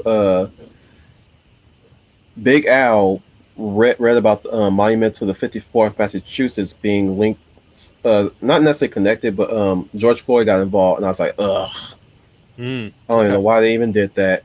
I straight instinctively said, I don't want anything good associated with that man, and I stuck by that. I stuck by that comment. I still stay by that comment because he's not a saint. No, and you saw that, now that we're going into this, the later half of the show, it's, now that we talk about George Floyd, I mean, there was also Philando Castile, there was Trayvon Martin, and you got to remember, they will sell you a narrative if it's convenient. But the more you dig into something, just like a Tom Cruise film, the more you dig into it, you figure out that the narrative falls apart, the facts don't add up.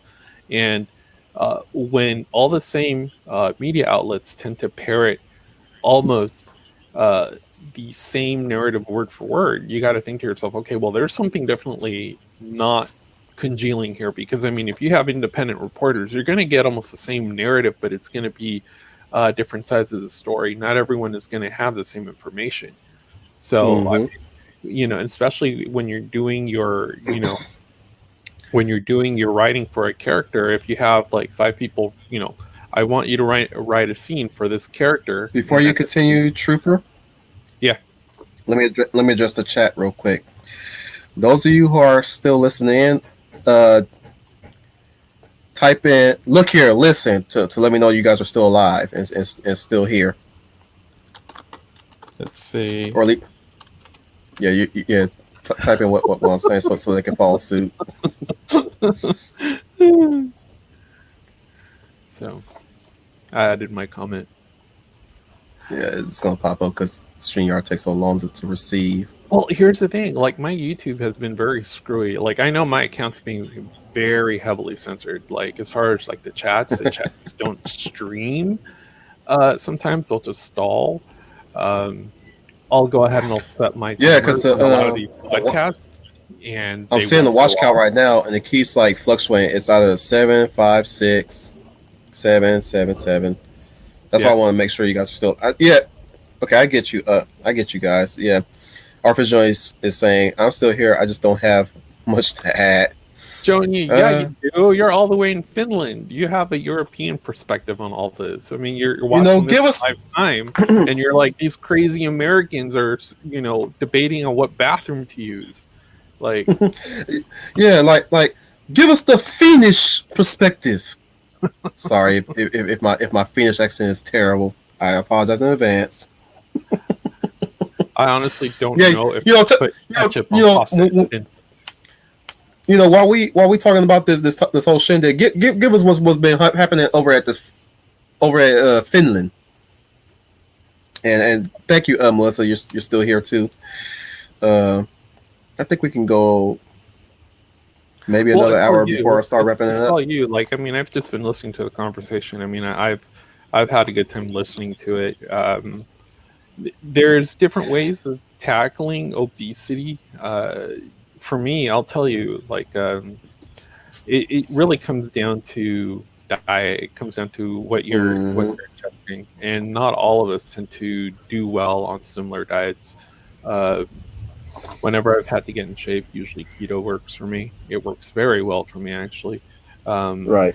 but you also have to think of the mindset that being healthy doesn't necessarily equate to losing weight. Sometimes what it is you need to add muscle before you go ahead and start dropping weight.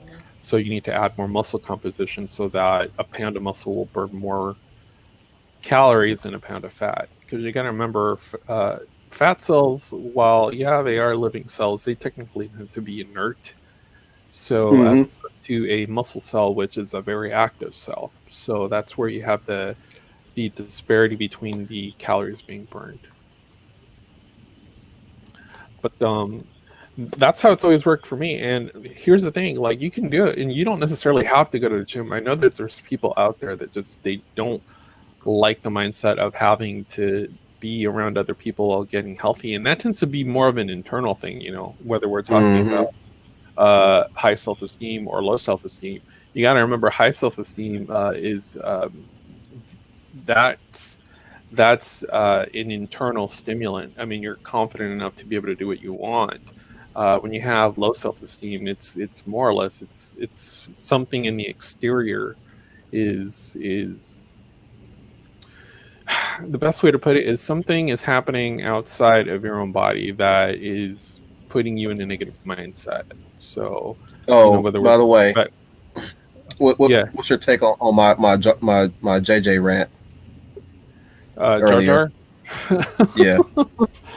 I think people say I think people tend to have the consensus of they will say whatever it is that's acceptable, especially right now in Mm-hmm. mainstream, especially if we're talking about Hollyweird. It's you can't have a dissenting opinion because, like you had said earlier, what happens, especially in the 90s, like these people were leaving the universities and they were taking positions in all sorts of businesses. So Yeah. they were bringing their ideology with them. Oh, you don't have an equity board? Oh, you need an equity board or you're going to be sued. So, of course, you have these businesses that are like, well, I don't want to be sued. I guess I need an equity board.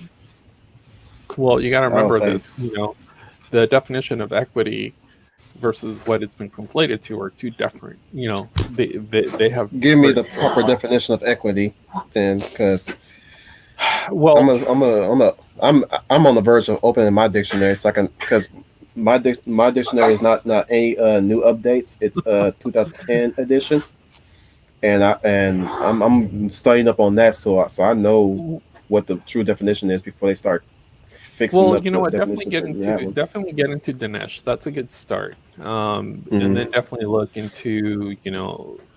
into that film I had put in the chat. That's another good place to start. Oh yeah, I still need to watch that. I still need to watch But what that. happens is most people tend to think of equity as meaning equality. Now, when we're talking about equity to the person that's been raised in critical race theory or any type of grievance studies, they're talking about outcomes, while you and I will be talking about opportunities, meaning Mm-hmm. that what we want to do, regardless of what our skin color is and regardless of what our background is, that we still want to have the same opportunity to be able to get into, say, job A or job B. We still, we want to be, we want to be able to set ourselves up to be able to compete for that job. When someone who now equates equity as you and I are the same regardless, and if we're talking about Mm-hmm. intersectionality, they're talking about the outcome. So let's say you did all the work, you went and you got all the certifications you needed, just like I've done with EMS. Say you get your certifications, and that's still not enough. They want more. You go and you get more. So here you Mm-hmm. are, you're lined up to the T with certifications out the door, and I show up and I just happen to be a special person of a special class that's considered fashionable now. Well, then uh, I get in too. And even though you did all the work and you put in all the monetary value into becoming a more valuable person in terms of your job output, you and I end up at the same spot. And that's what equity really means to these people, is that, if we're talking about you and me, Trooper and Wolf should be in the same job, even though I did I did less effort. Mm-hmm. And so you look at something like that and you're like, well, I went through all these steps to do so, but how come he's just walking in the door? And Right. that's when we start talking about affirmative action. And affirmative action Which I want, has been very detrimental. Has been very detrimental because it which is why almost, I screamed it should be abolished. Right. yeah, I'm saying that right now. It should be abolished. it is, because I mean, if you think about it, it's not that it's taking less restrictions or it's making it easier to get into whatever it is that you're looking to do. What it does is it takes away the expectation. Like, and that's something that if you don't have that internally, if you don't have your own expectation to overachieve, you're not going to just go out and just overachieve for the sake of overachieving. That's something that you need to inherently either have or practice on a day-to-day basis, because not everyone has that. Some people need external stimulation. Um, you know, and that can transcend in all sorts of different ways. Whether it's, you have a parent encouraging you or thanking you for doing, chores and stuff like that, or whether it's professors. Like for me, it came from professors. I always did very well, so I think I told you privately. I don't remember, but if I was turning in term paperwork, and it was less than 90%, I was ready to throw myself out the window because I knew that I could do better job output in terms of my work studies. But at the same time, I'm also the type of student that I was like, okay, well, I'm doing great in this class. I can slack off in this class. I was always working the numbers. I was always wanting to know what my grade my grade point average was. So I was always hustling in terms of, okay, I need to juggle this class more and I can slack off here because right now I'm pretty much ahead. So, I mean, if I turn in a mediocre paper, I'm not, it's not going to cost me a grade.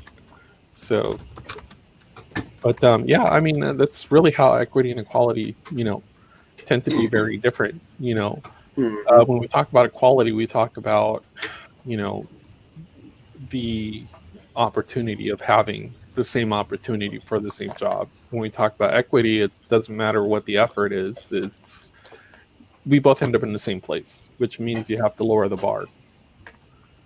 So Thank you, Joni, for that.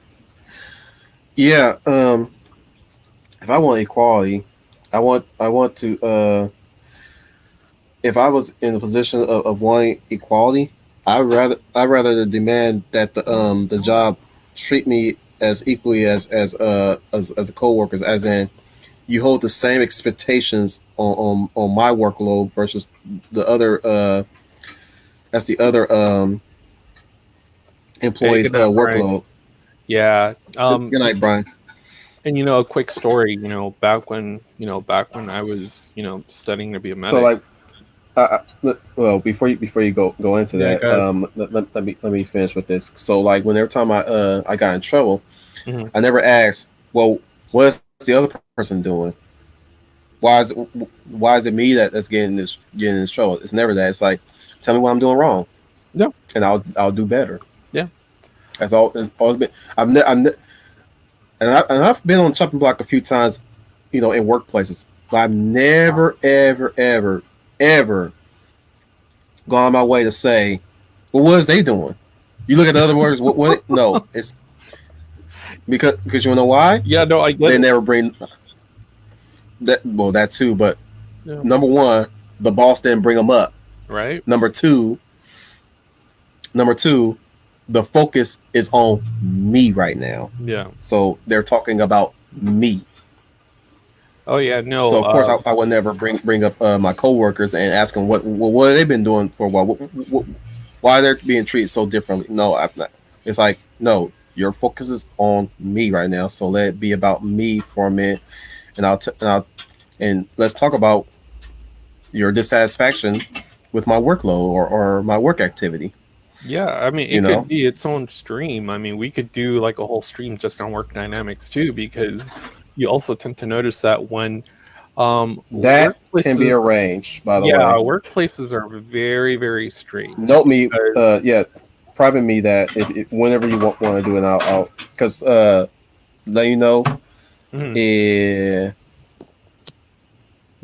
you got competition. Leaiplussize might contact me about next Thursday, but actually, I probably can squeeze you two in for next Thursday for whatever topic she wants to talk about, and Mhm. you and I can talk about well, we all three of us can talk about the same subject and talk about the next Oh yeah, subject, of course. absolutely, absolutely. I mean, I'd have to do a little work prep for it, but just to kind of give you an idea, like, I mean, as far as work setting goes, I mean, you're basically adopting a family that you're being saddled with. In terms Mm-hmm. of, let's say you apply for a job, you get hired, suddenly you have a new family unit. I mean, most people won't look at it that way. For some people, it's a job is a job, and then for some people, it's like, okay, well, I'm going to use this to get to point B. But when you are injected into a social group like that, you automatically, and you don't do it consciously, you subconsciously start to pigeonhole yourself into where you are in the hierarchy. And for me, like what you were saying before about, we're talking about me right now. It's always been like that with me. It's, as far as employers or professors, I've always been held to a higher standard. And so Mm-hmm. I have to be very, very careful of what my first impression is going to be, because if my first impression is very high, then depending on what I do afterwards, they're always going to expect that. And and here's the thing, when you break apart, say, a work group and say, what's a better setting? In groups, humans tend to be more tribe-like. When Mm-hmm. in absence of a tribe, humans tend to be more independent-minded. That's just how we're geared.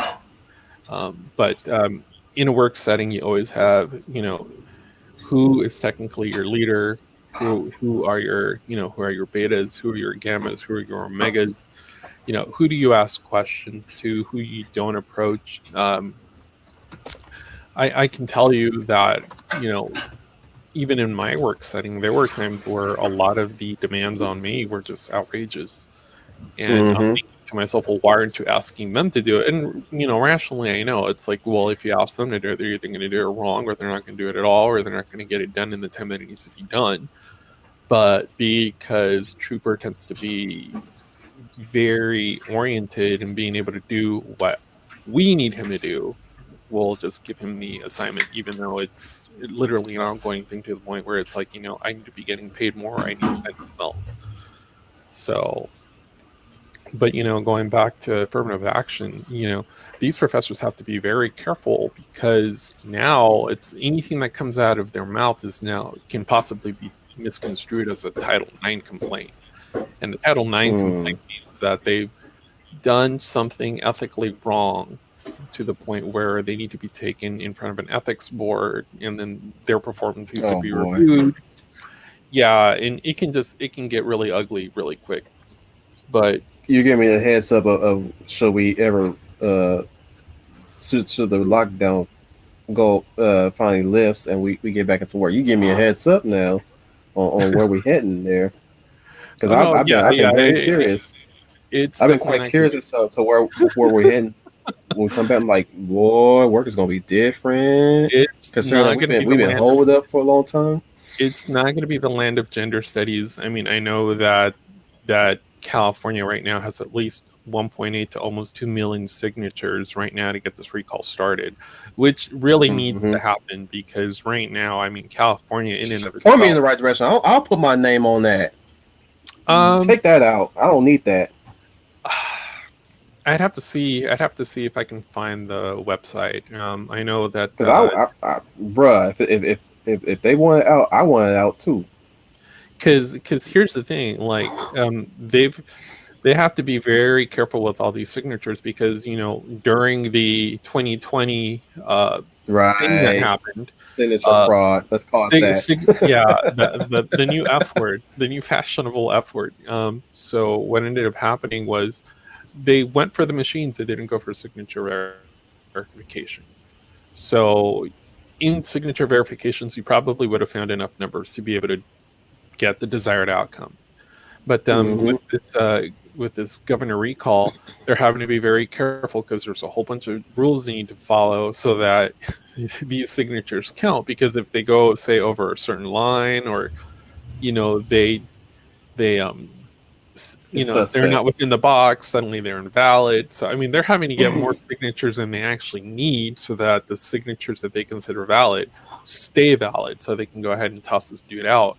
Because I mean, California is getting crushed, and I mean, California rivals the economy of the UK in terms of output. So, and I'm not doing much better here in the land of Sin City. I mean, I'm not in Whitmerville, but I might as well be, because my governor, if you will, he's wanting to go ahead and start smart initiatives, meaning, for all these private companies, you lay down a chunk of money, and we'll let you, build your own little mini area, if you will. And you can find these articles in Zero Hedge or anything like that, as far as what Nevada is looking to do in terms of getting companies to come here. But I mean, you're literally creating smart cities, and they're out of the jurisdiction of the state, and they can basically write their own laws. I mean, if you read these articles the way they read, it's not good stuff. But yeah, so long I know I got too far off in the way of Chaz.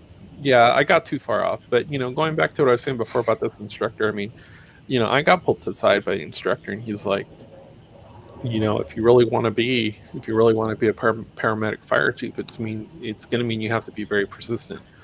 And up till then, I was a little bit naive, and he kind of, he wised me up to the conditions I was going to be putting myself in, and I made my decision based off that. But he pretty much said, you're going to be scrutinized, and they're going to look for whatever certification you don't have, and they're going to say, hey, you know what, you don't have this. And with the way things are in the field, it's going to be one of these things where affirmative action is going to kick in, and they need to have their numbers in terms of female, in terms of females, in terms of demographics, and you just don't happen to be that demographic, which is the one they need Mm-hmm. to stay in compliance. So you're going to have to fight twice as hard to get the job that you want. So if they say you don't have this, you need to go get that and come right back and be like, hey, you know what, I have this now. And they're going to say, hey, you know what, you're also missing this too.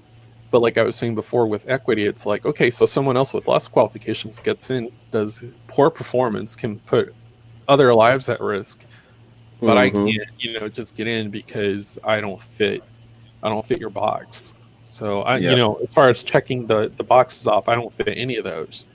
So That's what I said too in Jay Sherrill Finney's stream when I did the demystify the Black Man's Burden stream that yeah, he had. That was my first time talking on stream. yeah. I mentioned that it's like I think affirmative action really is a terrible law to put into. It has outlived its usefulness for it was originally was made for, basically for those for those blacks who did go out of their way to do the certification, to do the training, to do all that, and Mm-hmm. and still get rejected. You know what I'm saying, because of their race. Mm-hmm. But we have lots of employed blacks now that it's no longer it's no longer needed. Well, here's the Black thing. people, Here's the thing, and and here's where it makes me here's the thing, it makes me question my employment now. Like did they and employ it me because I'm should, black? and that was going to be my next point. You should question that, because Like what's did they what employ me because I was there to show up and was ready to work with them, or did they employ me because they felt sorry for me because I'm black? well, it's never going to be because they feel sorry for you. I mean, you mean at that point you're projecting, that they actually consider you to be an actual human being, when really all they need is just another number, if you will. Yeah, that's You know what I that's mean? not even But that was not even my part when I thought that yeah, but not to belittle your point, originally. because you are what you do. You are what you do. So Hmm. the thing is, you're supposed to do what you like, not do what you love. Because if you end up doing what you love, you're going to end up hating it, because you're going to hate the outcome. So Right. do something that you like, and then your pastime can be whatever it is that you love. Which, or it may end up being that you might end up having two jobs if that's the case. But Hmm. not to get too far ahead of myself, what's coming right around the corner is the immigration problem, and that's where affirmative action is going Hmm. to kick in again. Oh So boy. you got to remember, African Americans are only 13% of the population. Pretty much within the next decade or two, if the numbers stay where they're at, it means that, as far as demographics go in terms of voting and stuff like that, it's like the black vote is going to be diminished. It's literally diminishing as we speak, by literally overblowing demographics with what's right around the corner. So, and the thing is, as far as the black community, it's being hit from all sides. I mean, if you look at the numbers in terms, and I'm going to get a little Candace here, even though I don't like Candace Owens that much. But if you look Right. at the numbers in terms I of, respect her, but I'm also of the opinion that nobody doesn't have to like her. My mom well, even states she doesn't like her. it's more to the fact of just the people that usually tend to associate themselves with Turning Point tend to. It's at that point, it's all about raising money to do what Turning Point does, and I don't want to get too far into Turning Point, but in terms of the Hmm. demographics, in terms of abortions, you know, when we look at the African American population, and they're only 13% of the population, and you look at the abortion rates, they tend to be exponentially high. That number needs to come down so that 13% can go up. The thing is, True. it's not going up. It's either staying where it's at, or it's starting to lower, because the conditions are also being lowered to where it's less conducive to have kids. It's, and here's the thing, when we talk about the demographic change and then the ideological change, well, I hate to say it. It's almost like you've got these groups out there, like BLM saying, "Hey, I matter." Well, you do, but you're not even. I mean, at that point, when we're not talking about paid propaganda. We're actually talking about the people that actually, literally believe that motto means something.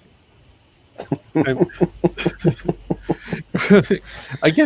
again, My from my perspective, when it comes to I'll share critical my race perspective theory, on that quote unquote motto.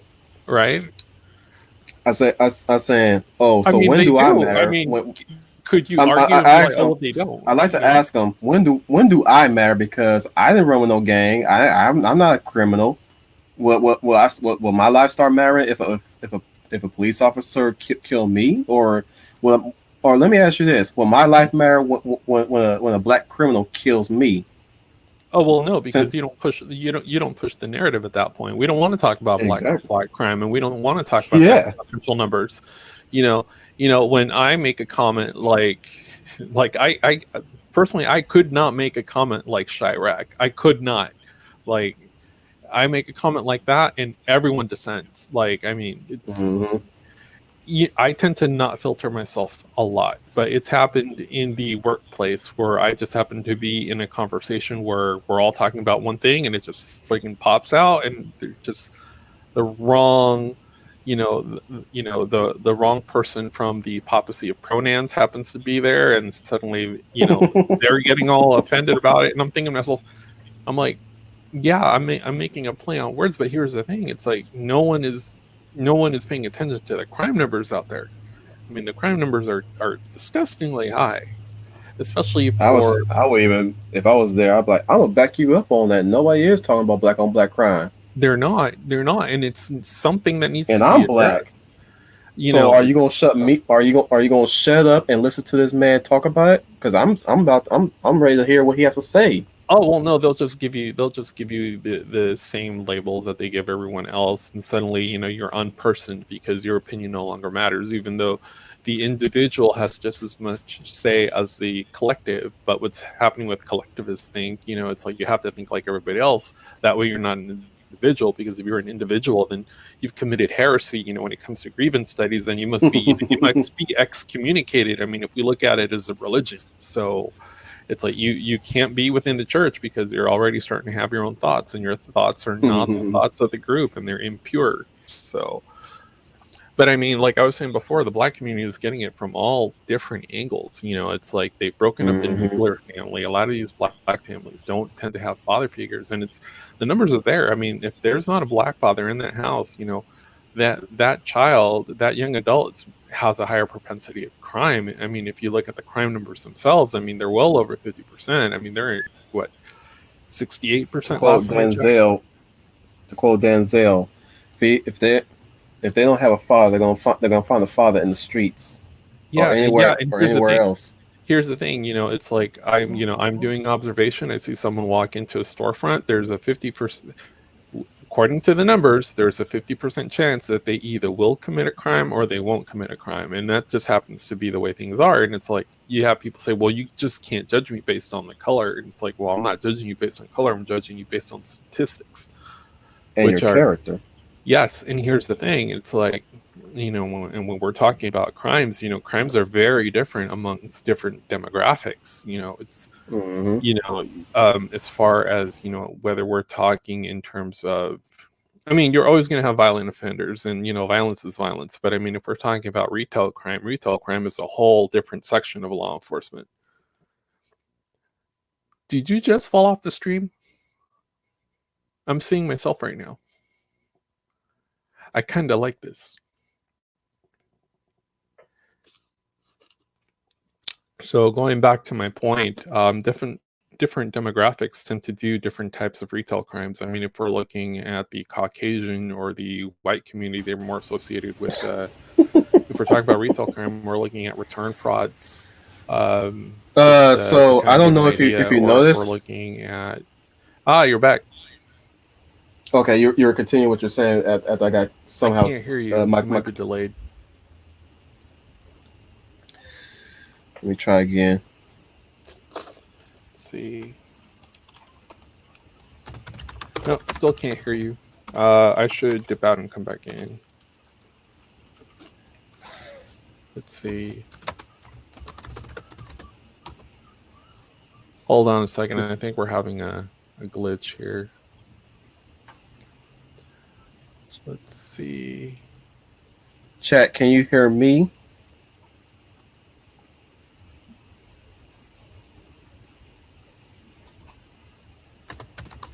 All right.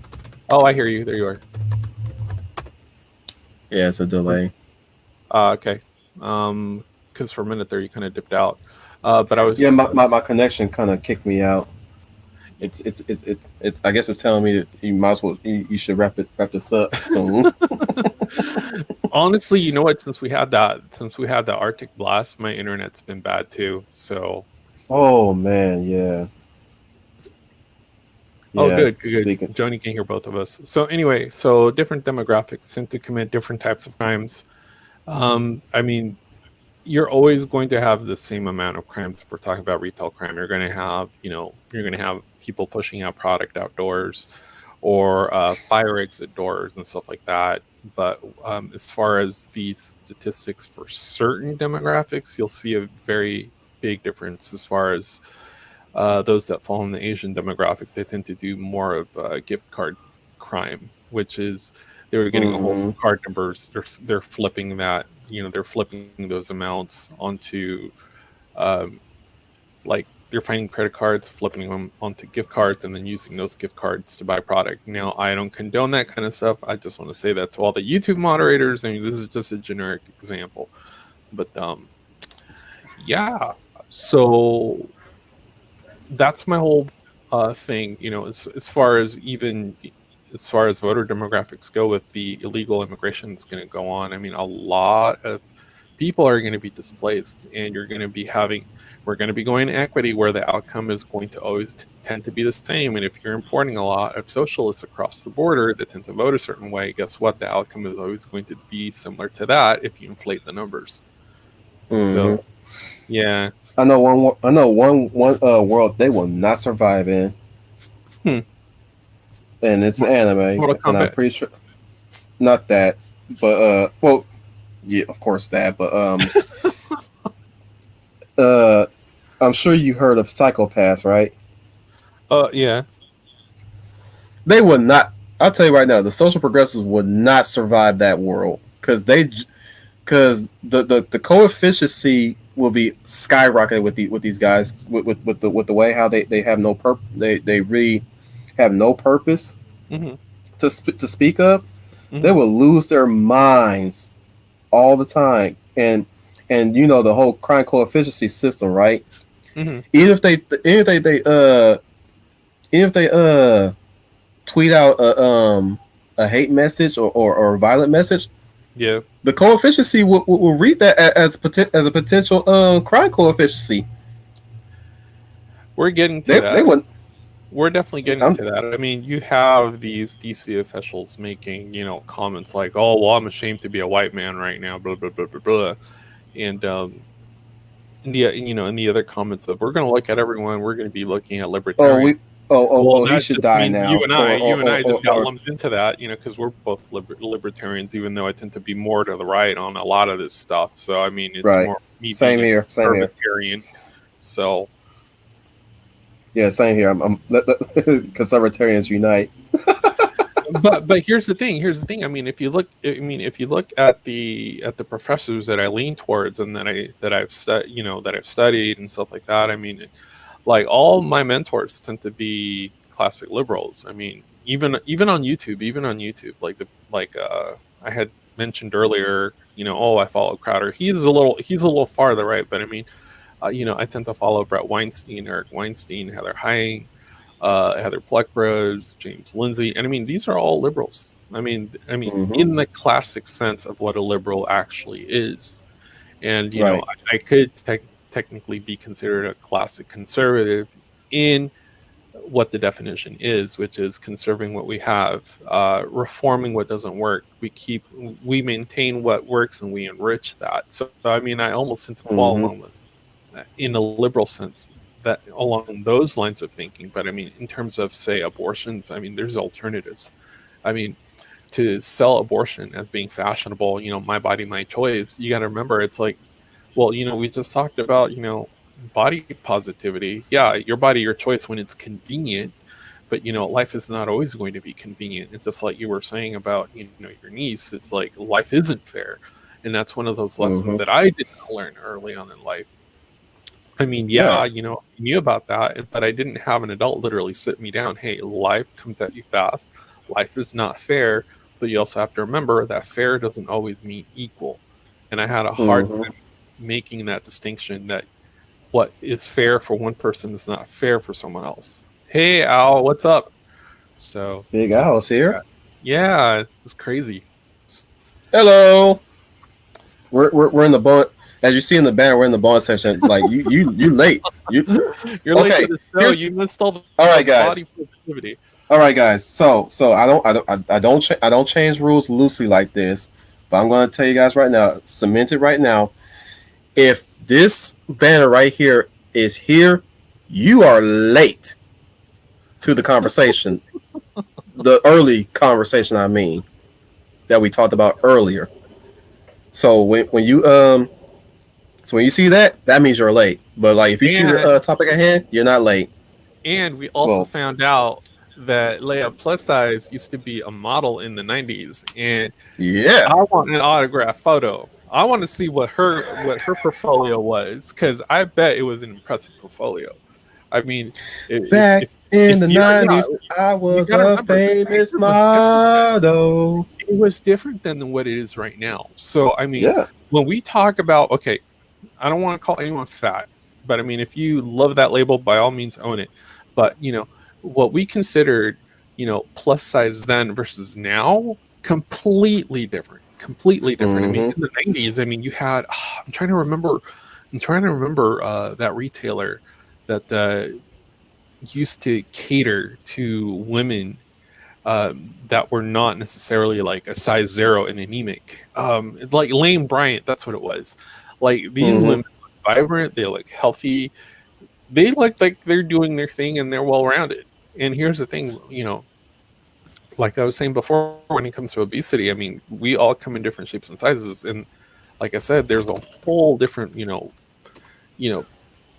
causalities that go into whether, you're, heavier or you're heavier set, because we're not all made the same. If we were all made the same, we would be a very boring population.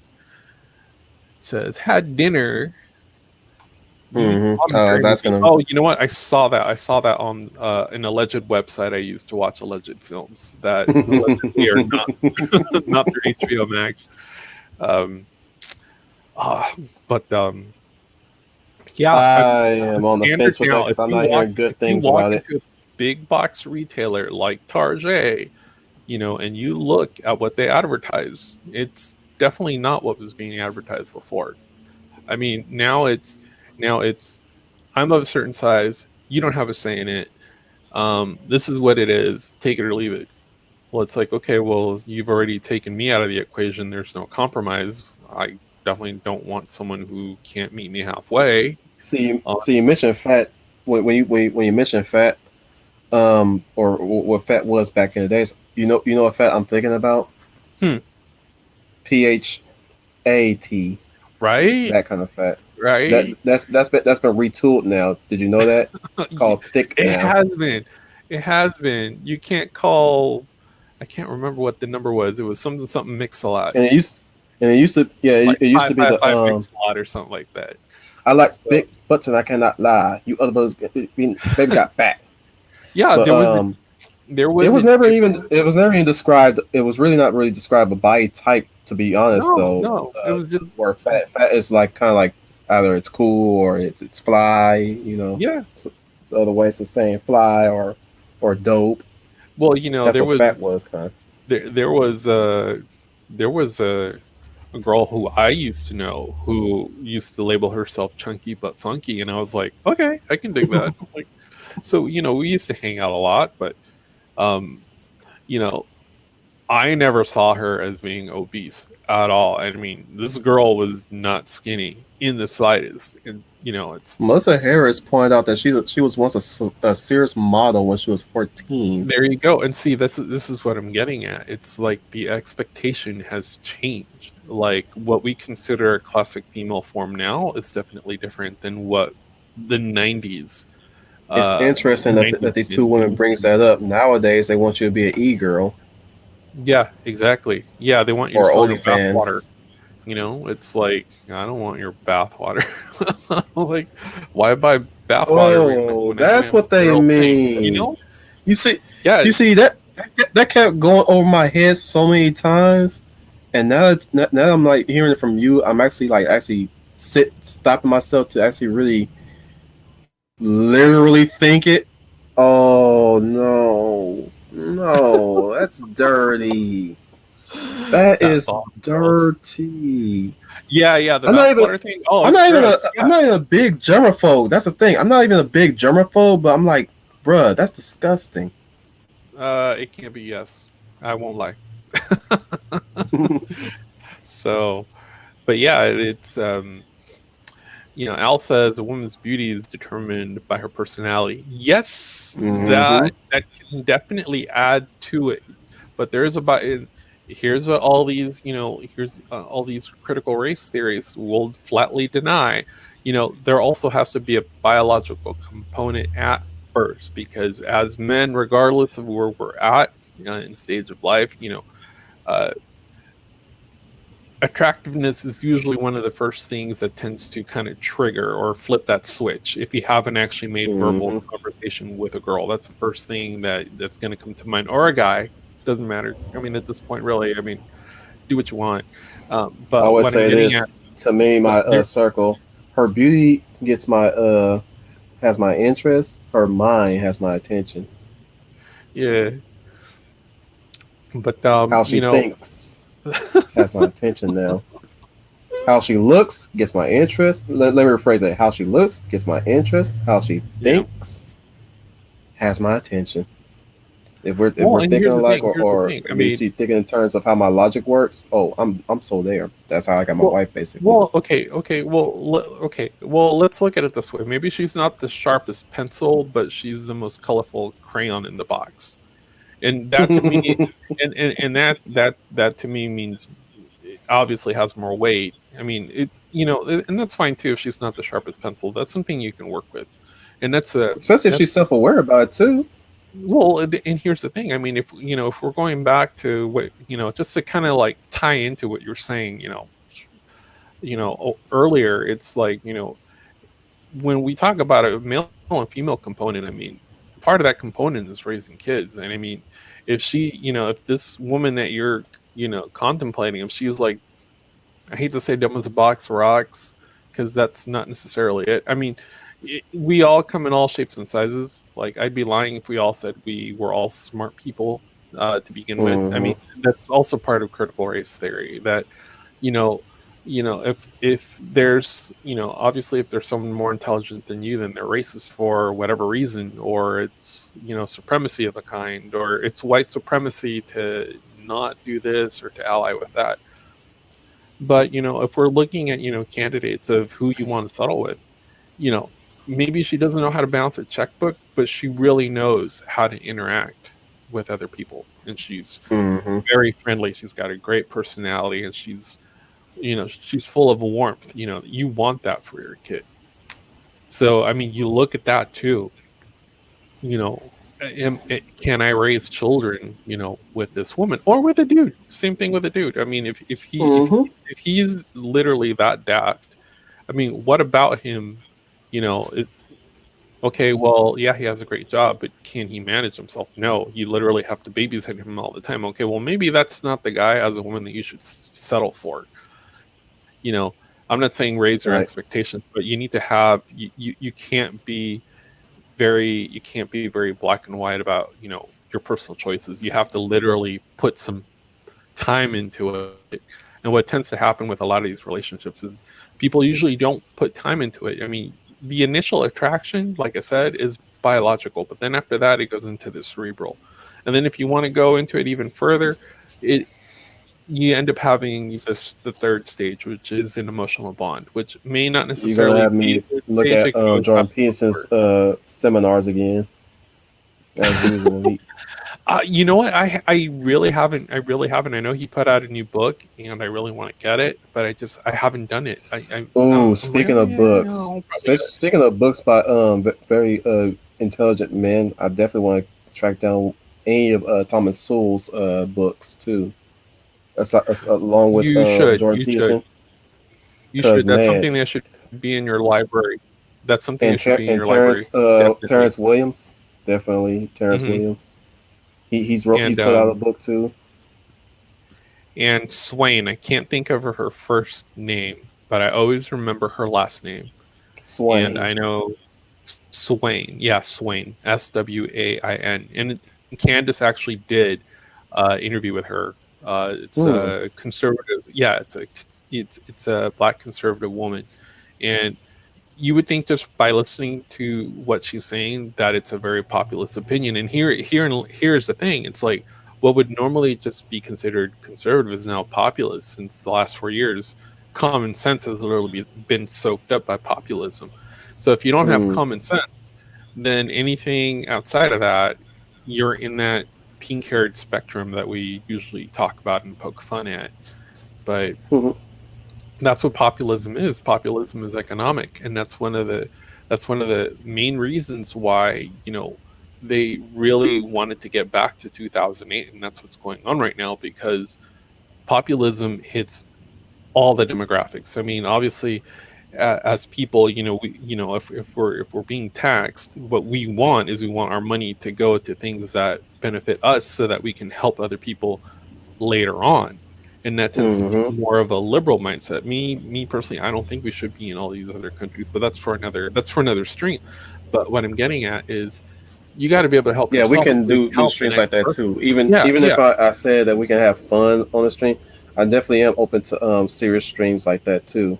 Not saying that Mhm. I'm trying to turn this into a political stream or anything like that. Like I Yeah. said, it's obviously I'm really opening the door for those who want to get anything off their chest, even if it is something political.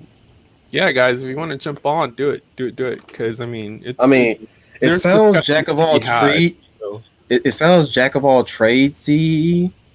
I'm willing to sell with that I sell with the fact that I am a jack of all trades and a master of none at this point. You So almost kind of might as have well. to be. You almost kind of have to be to understand what's going on right now. And Hmm. what you see from the fandom menace clique, if you will, because we all know who that group is, and that's fine. You know what? If I want to catch up on something, I watch one person, and suddenly there's like literally 4 or 5 videos on the same thing. Oh, Bob so and so, praised Kathleen, blah blah blah blah blah. She Bill might get her Burr. concrete renewed, and I'm like, guys, they're not advertising to us. They're not advertising to the fans anymore. They're advertising to the casual viewers. That's where the wallet share Hmm. is, unfortunately.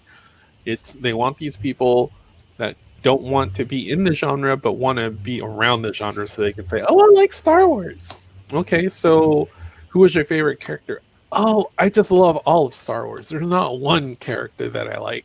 And that's a very That's it. generic answer. You know I what I mean? can't. It's getting to the point where I'm like really It's like what And that's Tears for exactly what's Fears going to happen said. with I'm Mortal sick of Kombat. I don't indecision. want that to happen. I'm so sick of Well, indecision. indecision sells because you either buy it or not. And if you don't want to be seen as someone who is not a learned person, you're just going to buy the product. Oh yeah, I have it too. It's on my shelf. But Mhm. yeah. So what was I But I going to usually say? try to steer people away from indecision. There's one more in at the work back before this But yeah, whole like nightmare yeah, happened. I somebody was yeah, you got to get somebody yourself was on the soul. I I'm know I trying to think know of I know who that was. I know I'm trying to I know our usually what we want to do is that we want to keep overselling to get product Hmm. out. But like there was a moment where a guy was asking, "Do I even want this?" He was asking for candy at the time. Yeah. He's like, "Do I really want this?" I was like, "Well, here's the thing. If you have to question whether or not you want it, you might as well just not buy it." Well, you know what? here's an interesting question. So I tell you, hey, you know what? I listen to this, I listen to that.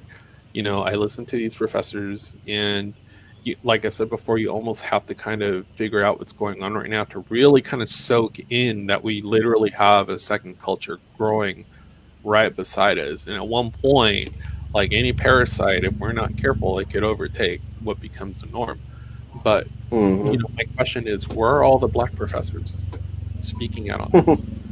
No, no, literally, where are they? Where are the black Glenn paralegals Leary. professors? And here's the There's thing, Glenn Leary, Larry Elder. yeah, Um, Larry Elder's a radio personality and also a talk show personality. So well, yeah, you talking about professor specifically? those are big Specific. names, but I'm talking about the regular professors. Yeah, you know what I mean? Not big names, if you will. Mm-hmm. But what ended up happening, and I think it was right around the 90s, is uh, a lot of these conservative professors just started leaving the professions because their points of view, and I don't think it had anything to do with creationism. Obviously, creationism is sometimes, attributed to being on one political sphere or whatnot, but they Mm-hmm. started leaving the institutions. And so, like I said previously, it's like you have all these papers being kicked out and they're not being challenged. So that becomes the norm. And then the norm, leaks out into the business world. They leave the universities, they take up positions, blah, blah, blah, blah, blah. But to kind of peg it into Star Wars, was it Darth Kennedy has, I think it's a That bachelor's woman in has so many communication names. She's at and this point. entertainment. That Huh? woman has so many names. At this point, she might as well just be she who will not be named. At this point, she's Well, basically Voldemort. for anyone that's catching this on the replay, or anyone who really is kind of keeping an eye on this right now, who's listening, it's like they really do have to keep the squeeze on Disney. They really do. Like I was saying before, back in the 90s, like, yeah, you wrote a strongly worded letter. Now it's all about mean tweets.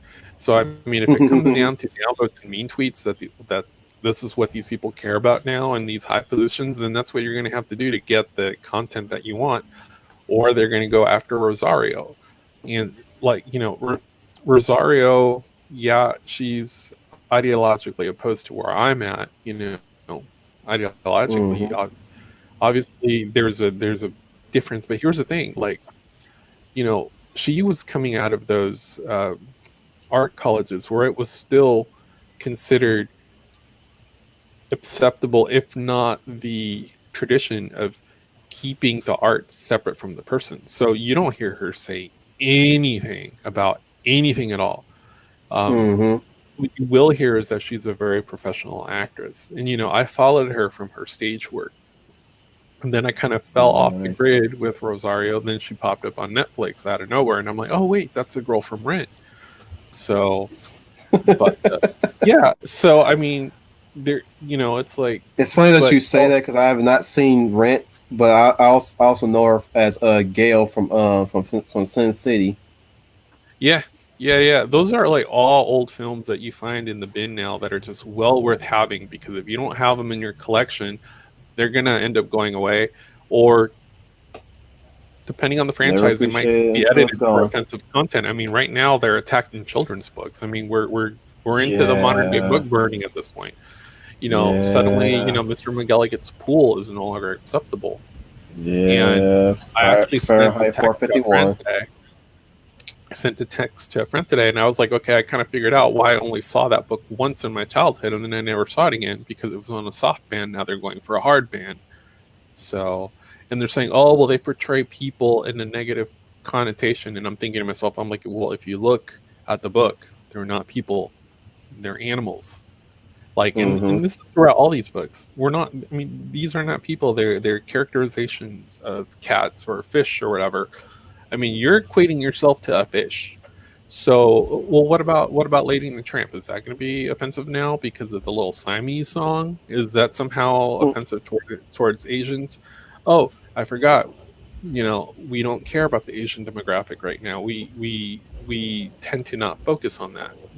They are not in fashion right now. What is in fashion is, being against, you know, everything that's considered trendy. So If there's one Like thing I will agree with, what's that Peckerwood's name who hmm, did Get Out?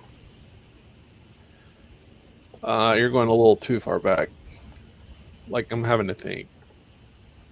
Oh no, I hope that doesn't hurt you. I know No, I well, get where you. Huh? the analogy is that you know the premise of you. Have you watched Get Out by No. any chance? Mm-mm. Oh, do you want me to I usually spoil? catch everything from the bargain bin. I mean, there's only Do a you few mind movies that I'll actually spoilers? go out for. Oh no, that's fine. That's fine. I mean, I'll probably find it on the alleged website that allegedly shows this content. Yeah. So you seen the have you seen the trailer though? By the way, No. okay. The premise is that black man's dating white girl is going to take him to see her parents for the first time. Jordan Peele, thank you, Arthur's Joni. I knew it was a. We have Jordan Peterson, but I was at the risk of saying Jordan Peterson again, but no, Jordan Peterson hasn't made no movie. He's only wrote books. But what I was gonna say Mhm. was, story is, black guy staying white girl. White girl is going to invite him over to family. He never met their family before, so you know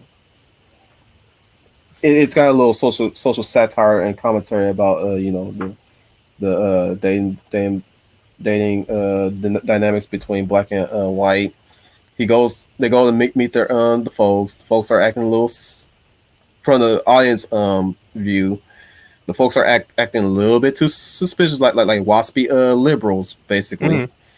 Mhm. Right. Talking about I love that I love President Obama. If I had a chance, I'd vote that man in 3 times more. That kind of shindig. Yeah. Yeah. Yeah. Yeah. Yeah. Um, long story short, um, the mother is a trained hypnotist. She does quote unquote hypnotherapy Okay. to and they sell it as him, sell it to him that they can get rid of his smoking habit because he's a smoker. Because Right. he even the husband the father even said that like she did that to me, and now I look at the definitely check out Get Out though, Melissa Harris. It's actually pretty decent. But back to what I was saying. Yeah, they sold him on it. So what happened was she hypnotized him, puts him in this spectrum world, sort of speaking his mind, called the black room, as it called. Mhm. He's basically floating in this world box, and he's seeing the world through a sort of a TV lens, which is his eyes. Mhm. And long story short, the plan is to put him to sleep so that they can take the conscious part of a brain matter from a white person and insert them into the person's head so they can effectively control and live out the lives of certain minority groups, because through their eyes or in their bodies they can be powerful, you know. Mhm. And when you say what's in that's there was a scene in that movie where they're actually bidding for him. They're actually in a bidding ring, and they're bidding for who gets to live out in in his body. Mhm. So that's what, or at least they make subtle hints like what's in right now, black or yellow, basically Chinese or black people. Oh, It is that kooky. reminds me of the JJ comment. I mean, I'm just like, really, That JJ comment. that's your biggest concern right now. You're like trashing the entire franchise, and that's your biggest concern. So, I'm like, yeah, yeah. When I heard a YouTuber read that comment, I'm like, my mind literally just went. And how is that your problem? you know what's really funny is when we talk about these franchises and we talk about the certain group that talks about these franchises a lot, it's almost an echo chamber now. It really is an echo Mm-hmm. chamber.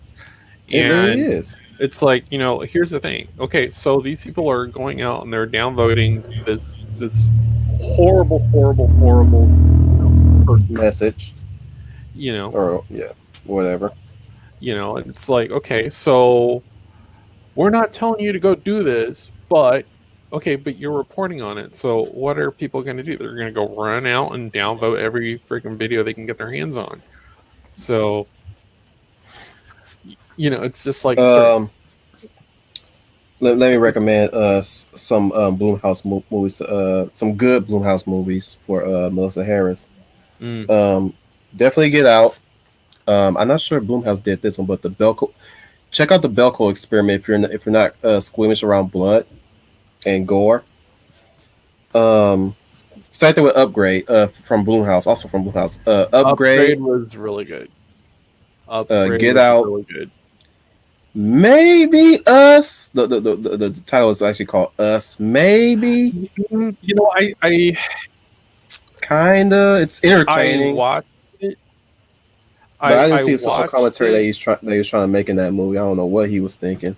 I don't know where it was going, but halfway through the film, it just lost me because I thought it Yeah, was going into something completely different.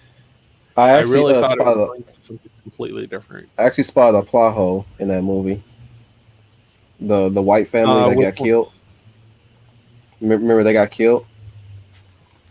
Gosh, So I'd have to think back. It's uh, either way, the people that they ended up killing the second house that they were in. mhm, So here's my question: why did they start holding hands immediately after they kill their original counterparts? Because that's what the plan is.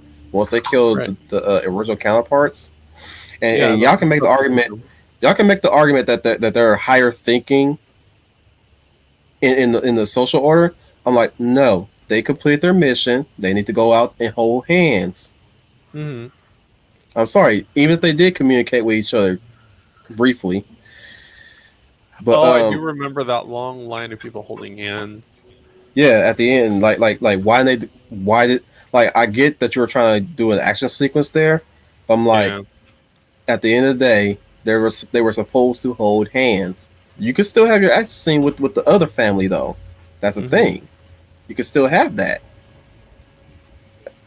That's like as good as that sequence was. I'm like, yeah, but that plot hole still lingering right there.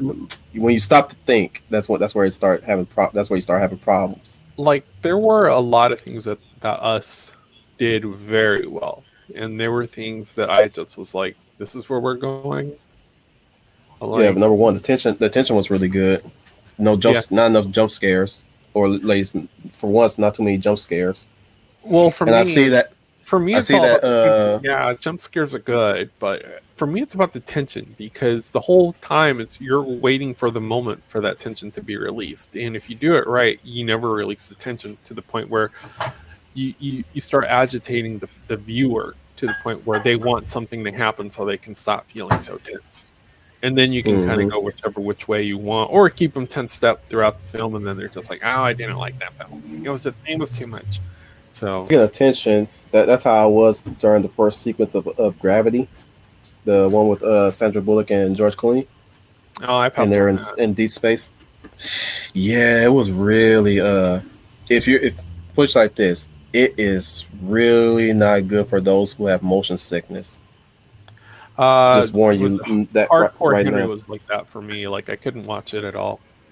Yeah, I had no problems with POV movies, or at least like found footage movies. But I know Mhm. I'm not everybody's not like me. Basically, that's how I was. Like, if I can survive Cloverfield, I can survive just about any other found footage movie for that matter. But Yeah, that other I than could that, watch. like, It's stuff like say I yeah, pop in but yeah, Assassin's Creed. I but have yeah, to kind of slowly get myself into it, or I get nauseous. So, especially with that camera shake. Oh, yep, it's worse than Jason Bourne. Like, Jason Bourne was the worst. Especially with the it was a good film. I liked it. you It's liked it? I didn't like it because the cuts were trying to the cuts were confusing me. well, the cuts were The just to the kind camera of cuts, make the stunting look more uh frantic. Yeah. aggressive, more, yeah, that too, because even Mortal Kombat did that. as far as cutting it in such a way so that it really gets a lot of high impact for the viewer. But I really like that. But you don't really see that type of film. Like that's not what's being churned out right now. So Right. I couldn't tell But you what's other than being that, churned out right now because all these films just tend to be very filler. So yeah. But other than that, we can pin this one for now. We'll start wrapping it up now since we are now at 4 hours. That's usually my limit. yeah, we did it. 4 At hours. least I'm now starting to set a limit because usually I just you know me, You or got at to put least a limit on this stuff. I mean, you're getting a lot of clips out of it. That's for sure. That's yeah. definitely so. For what I'm saying at is that when I originally went through this, I really didn't know how I was going to set this up. Obviously, in its infancy, like my usual stuff, my usual stick is that I keep going until I start seeing people leaving. And I was like, yeah, it's time to start leaving because I'm starting to lose you guys. But Well, if 4 hours you're doing should be a long good form, I quota guess. now. I mean, I if you're guess four doing hours, long 3 to form, 4 hours. yeah. I mean, as far as whatever your format, you end up fleshing out for different topics, then that's fine. Like long form works Hmm. for certain things. You only want to go however much. I mean, who really wants to talk about workplace kabuki and all the intrigue and you know all the nail I'm biting sure there's an intrigue? audience for it. I'm sure there's an audience for it, considering that we're talking about jobs now Right? and getting back into the You workforce. gotta have you gotta have a taste for it. But yeah, So soon to start in about another hour will be Professor Geek and of course Big Al doing the Kenobi book study. Tomorrow, Troy is fixing to do something. I think it's fixing the Marvel Cinematic Universe, I believe. Before that, Green Line Girl's doing her OG Final Fantasy stream tomorrow. I think Famine and Friends is still effective right now for tomorrow. I'm not sure, but keep following Famine and hit that bell to keep track of his streaming and his videos. Of course, he's always trying out some videos here and there. Saturday, Mapache will be doing a rewatch of AI Artificial Intelligence with Haley Joe Osment, and I believe Jude Law. Sunday, uh, me and Officer Joni will be doing something on Sunday, and it will be early in the morning though. Not sharing the same slot as Geeky Geezers as it usually is when I do Sunday streams. But keep an eye open for that. I'm not. I know I mentioned that we want to talk about the Phoenix's perspective on pop culture and all, but I would like to hear. I'm waiting for him to give me any topic that he would like to talk about instead, that he's open to. So I'm pretty sure he's probably going to stick with the Finnish perspective on pop culture. We'll see. But if there's anything he wants to talk about pop culture wise, yeah, we'll definitely be doing that. Sharing that day is me and Matchstick. He just messaged me recently. We're doing the X-Men anime series again. We'll start that again, I believe, either this Sunday or next Monday. Speaking of Monday, we Sound Engraver's Monday in our Muse. I'm sure she'll have a very important and very interesting topic next Monday, hopefully. Tuesday, we'll be continuing and finally wrapping up the X-Men movie franchise, where we'll conclude by talking about X-Men Apocalypse and Dark Phoenix. We didn't get a chance to talk about Apocalypse on Tuesday, so we have postponed that to next Tuesday. But Thursday is still an open slot. Either Trooper FN2525 will be joining me, or both, along with Leaiplussize will be joining me. Very much, really. Excuse me. Sorry about that. Until then, next time, this has been your Commander Wolf 10. This has been Trooper FN 2525 and also Leaiplussize earlier. Thank you. Sign us out, Trooper FN 2525. Hey guys, thank you for joining us today. It was a fantastic discussion. If you are new to the channel, go ahead and hit like and subscribe for more content. And as always, do your homework, do your research, especially when it comes to body positivity. Make sure you know what your goals are, and you got to remember weight loss does not always equal healthy. So thank you for listening in, and we'll see you next time. All right, everybody. You guys take care. Have a good evening.